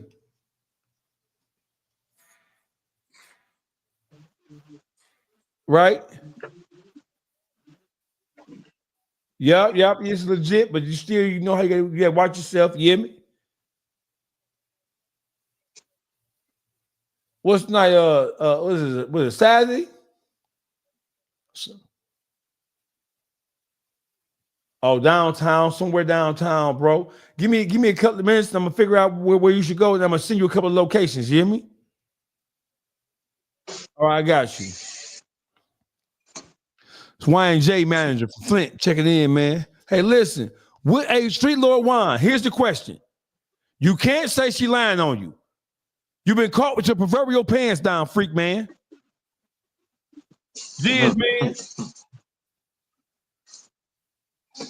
You've been caught with your pants down, Jizzle. You've been caught with your pants down, Jizz, man. Jizz, man. You big and the receipts is strong. Strong on the receipt side of things, baby. That is strong. You freaky bump. I don't even know. I want to call you so many bitches and hoes, bro. I want to call you so many bitches and hoes that I just don't know where to start. You is 19 other niggas. One of them niggas got another one of them niggas nut on their toe.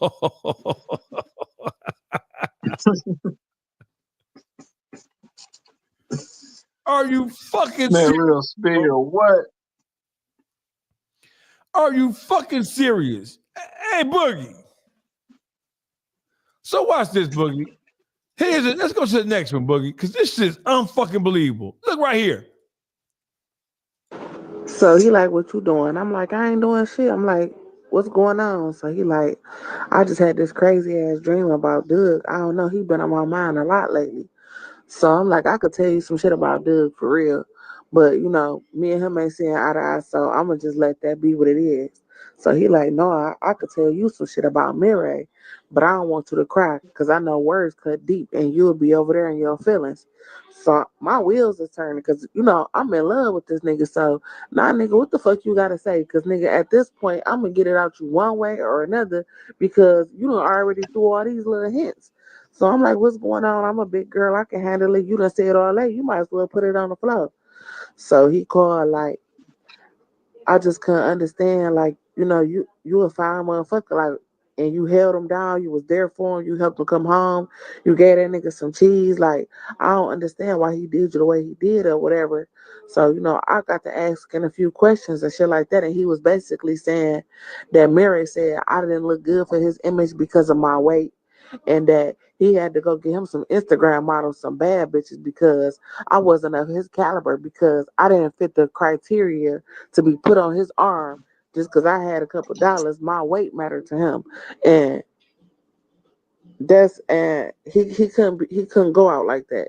So I'm like, damn, for real? And he was like, yeah. So I guess he's supposed to be fucking with all type of Instagram models and shit right now. So I'm like, bro, like, what the fuck? I don't know what to think about Mirai at this point. I don't know what to think about you, because nigga, I met you through Mirai. So it's like both of y'all niggas got me fucked up. But I ain't saying nothing. I'm just still playing my role. So I'm like, oh yeah. We hangs up. I straight call Mirai like, yeah, one of your niggas that you fuck with, he said I don't look good for your image. And he like, that wasn't never the case. It wasn't never about your weight. Like, even when you start gaining weight, like, I still loved you.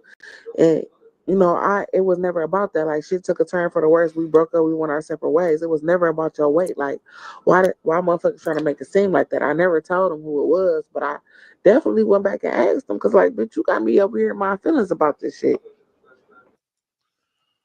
I found this song I forgot about. This is FreakyLord Juan to her in her DM. It's crazy, but I think it exposes too much when people be trying to be all in the business. It's so much I want to tell you, but I don't want you to cry. Just she FaceTimes and he tells her Mirai fucking off on her. Hey, y'all, this is my first time hearing this whole thing with y'all. That was my first time. I'm appalled. Motherfucking freak, boy. I heard some of it. I ain't hear all of it. I just heard all of it with y'all, bro.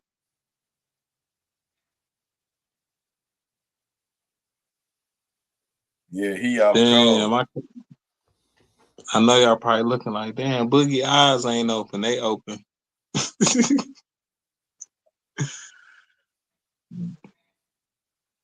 Damn, he did that like that. Scammers.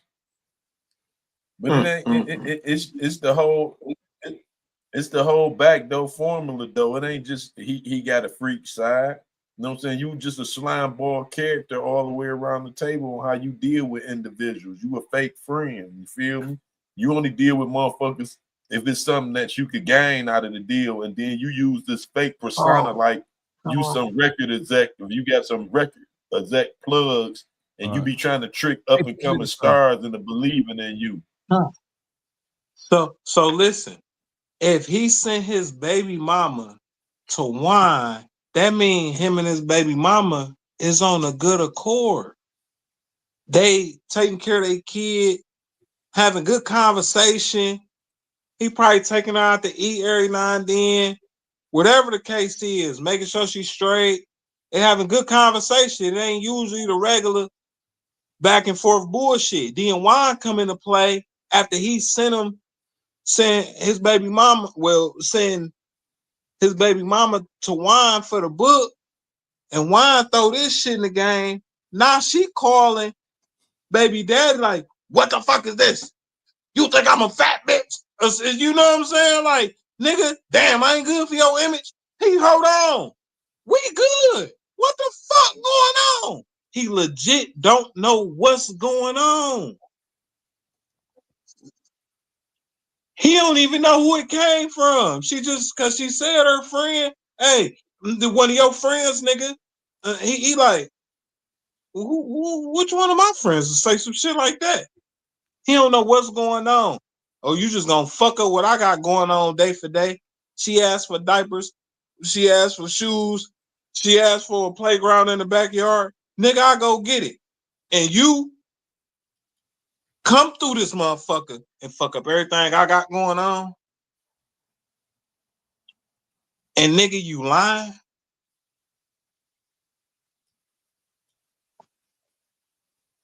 That's the bigger picture. Type of slime ball.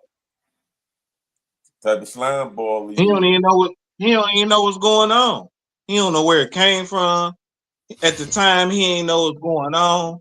Like, damn, I had my shit going good. I get to see my kid, go get my kid when I want to. Nigga, you just made it where I can't pull up on my baby mama and get my motherfucking kid.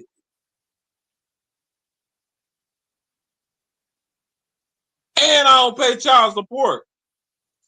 But I probably do now, nigga, within the last 2 days, fucking with you. So people are going to just, man, Juan, man, so what, man? They ain't nothing, no, so what? Hey, listen, everybody who I hear trying to justify and minimize for this nigga, right? I'm questioning your authenticity as a real nigga, not even no street nigga. Because it don't take no street nigga to understand that the shit this nigga is doing is bizarre, outlandish. Like this nigga up here say, this shit is bizarre. This nigga is wrong on multiple different layers. But yet you still have niggas. I ain't trying to convince you niggas to nothing. I'm just simply putting it out there to show y'all the kind of niggas you stupid ass niggas worship. Y'all niggas get more faith in this bitch ass nigga than y'all do Jesus, Muhammad, Confucius, Buddha, Abraham, Moses, Jacob, and David. And you niggas claim to be real niggas. What's real about a nigga talking about he jacking off on one bitch, 20 niggas, jerking, shooting, come everywhere? Y'all don't find that shit a bit strange, odd, or outside of the scope of what we consider normal nigga behavior? I know why y'all don't care about it. Because y'all niggas into the same kind of shit he into. That's why you niggas don't got no problem with it. You freaky niggas. We know that it's a whole Illuminati. The Detroit Black Illuminati, y'all all sexual deviants and perverts. I get it. That's why I ain't mad. Y'all don't see nothing wrong with this nigga behavior because y'all the same type of nigga. That's the only way you can look at all this shit and make a determination. Bro, there's nothing wrong. Bro, here. this that Diddy shit at a lower level. You feel me? Bro, it's a Diddy at every level, bro. I'm fucking, bro. This shit is beyond me. It's a Diddy at every level, bro. I'm tired of using my voice to explain what needs no explanation. This shit, it really exposes Detroit at a core level. Because when you look at the shit this bitch ass nigga is doing, and then you look at how all the niggas who grew up idolizing and worshiping, that's what it gotta be. It can't be nothing else but idolizing and worshiping, because what nigga in his right mind can know that this nigga is into all this shit and still be claiming this nigga as they OG? No wonder it's so much bitch ass shit going on in this city. With an OG like that, ain't no wonder why it's so much pussy shit going on around here. You niggas scared of a sexual deviant. I ain't never seen so many niggas so scared of one nigga who's a sexual pervert freak bitch ass nigga. Dog face, you need to be careful, man, because FreakyLord Juan, they can tell. Hey, FreakyLord Juan, suck my dick. That nigga. Fuck you, nigga. Bitch, that's bitch, what it is, dude. What it is, yo. You bitch ass nigga, you a hoe. Your mama a hoe for having you. Yeah. Big freaky nigga. Freaky Juan. Dirty mackin' ass nigga. You ain't a bitch DM talking about another nigga with another nigga name in your mouth. When you typing this shit in the DM, you ain't feeling like, oh, I'm a hoe ass nigga for typing this right here. Your whole light don't come on. I'm a hoe ass nigga for when I'm finna type don't come on. Everybody around them hoe ass niggas because they ain't put him up on vanish mode.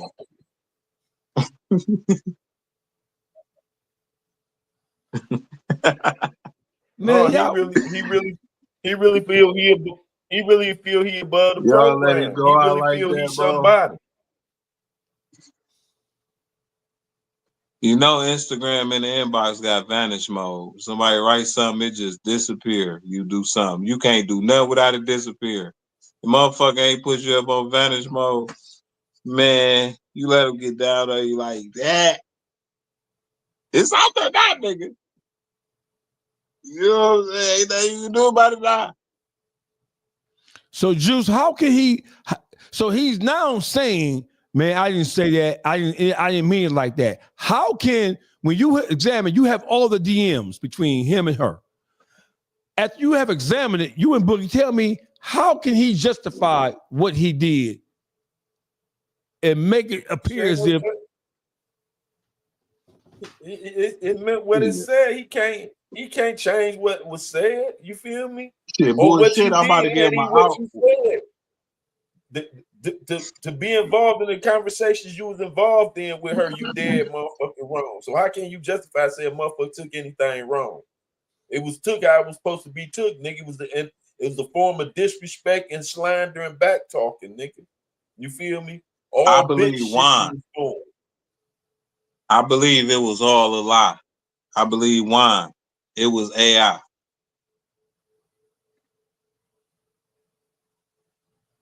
It was all AI. You innocent. That phone call you just dropped, doggy, that recording, it's AI.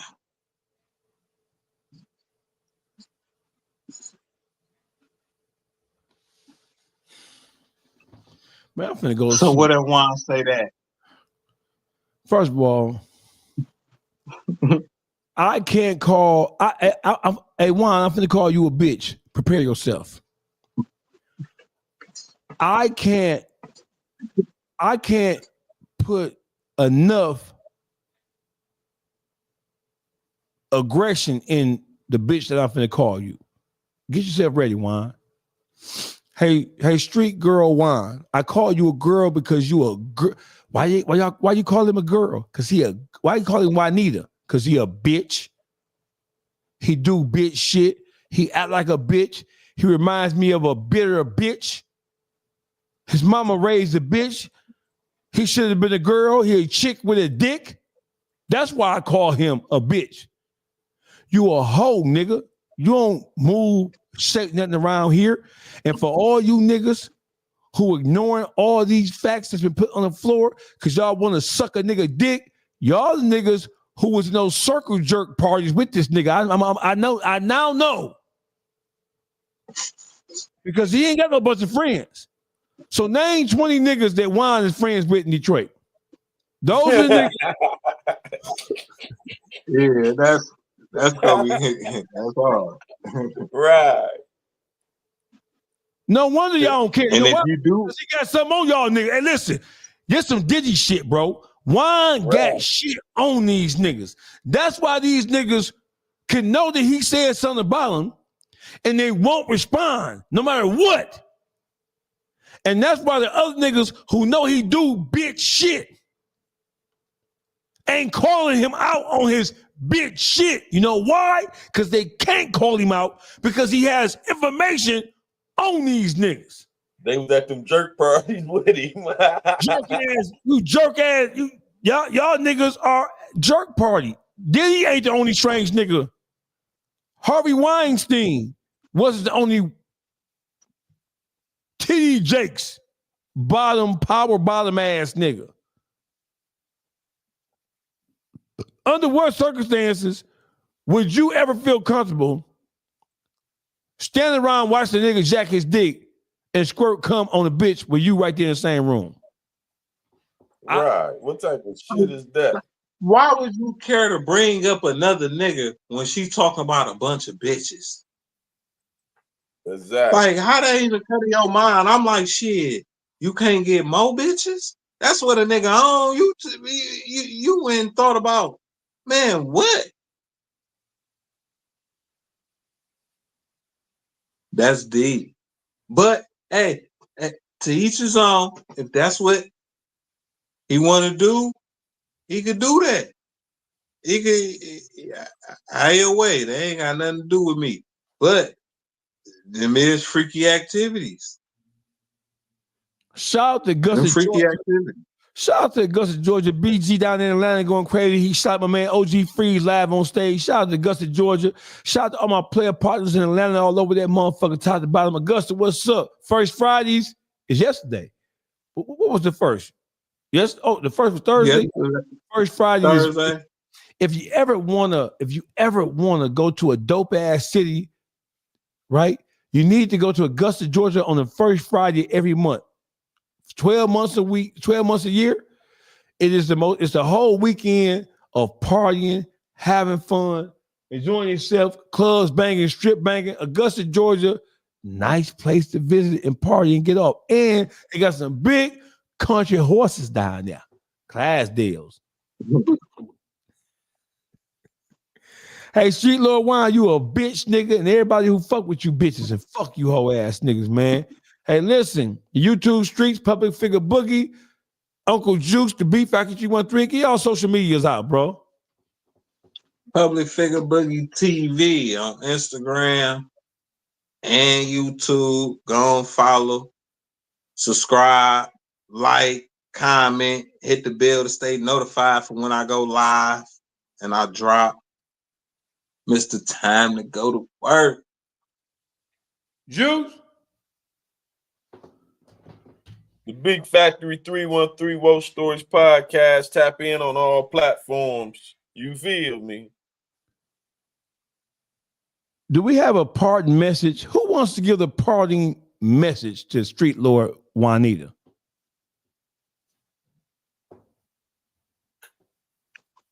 You got to give that. Honest, Boogie. You don't really say that. Go ahead, Ain't nobody gonna get you that do the like him. Boogie.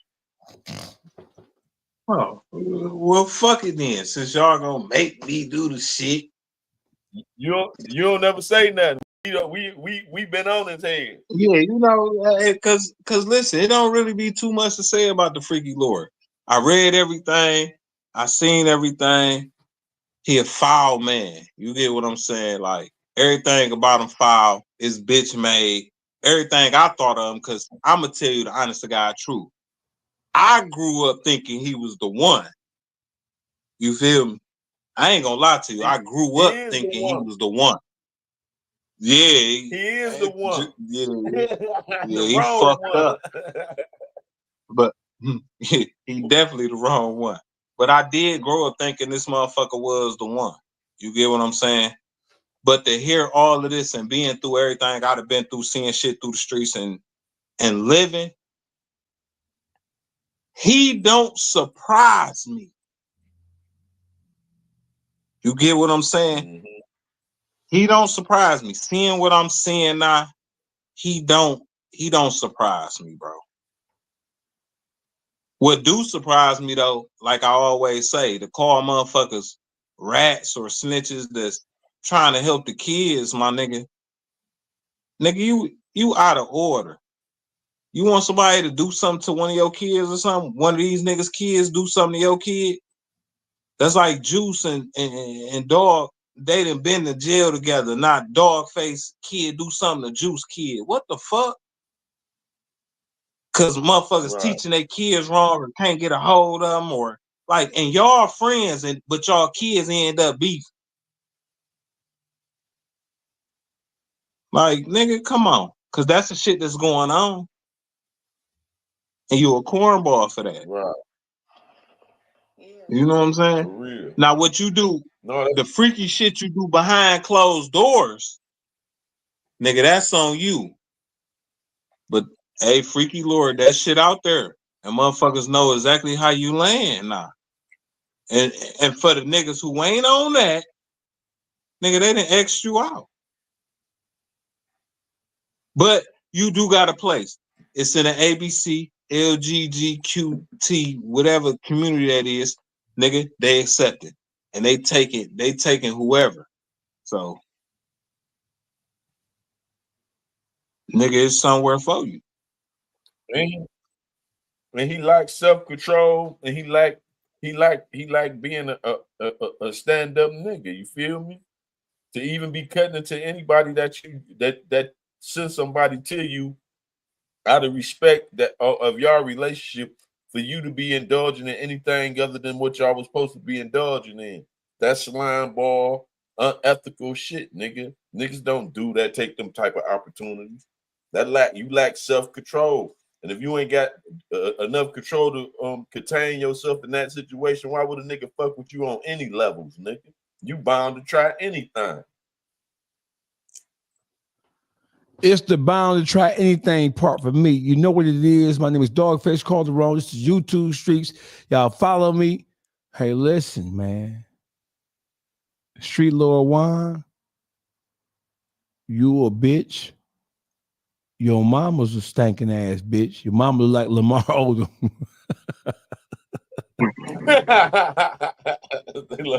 We out on that note. All right.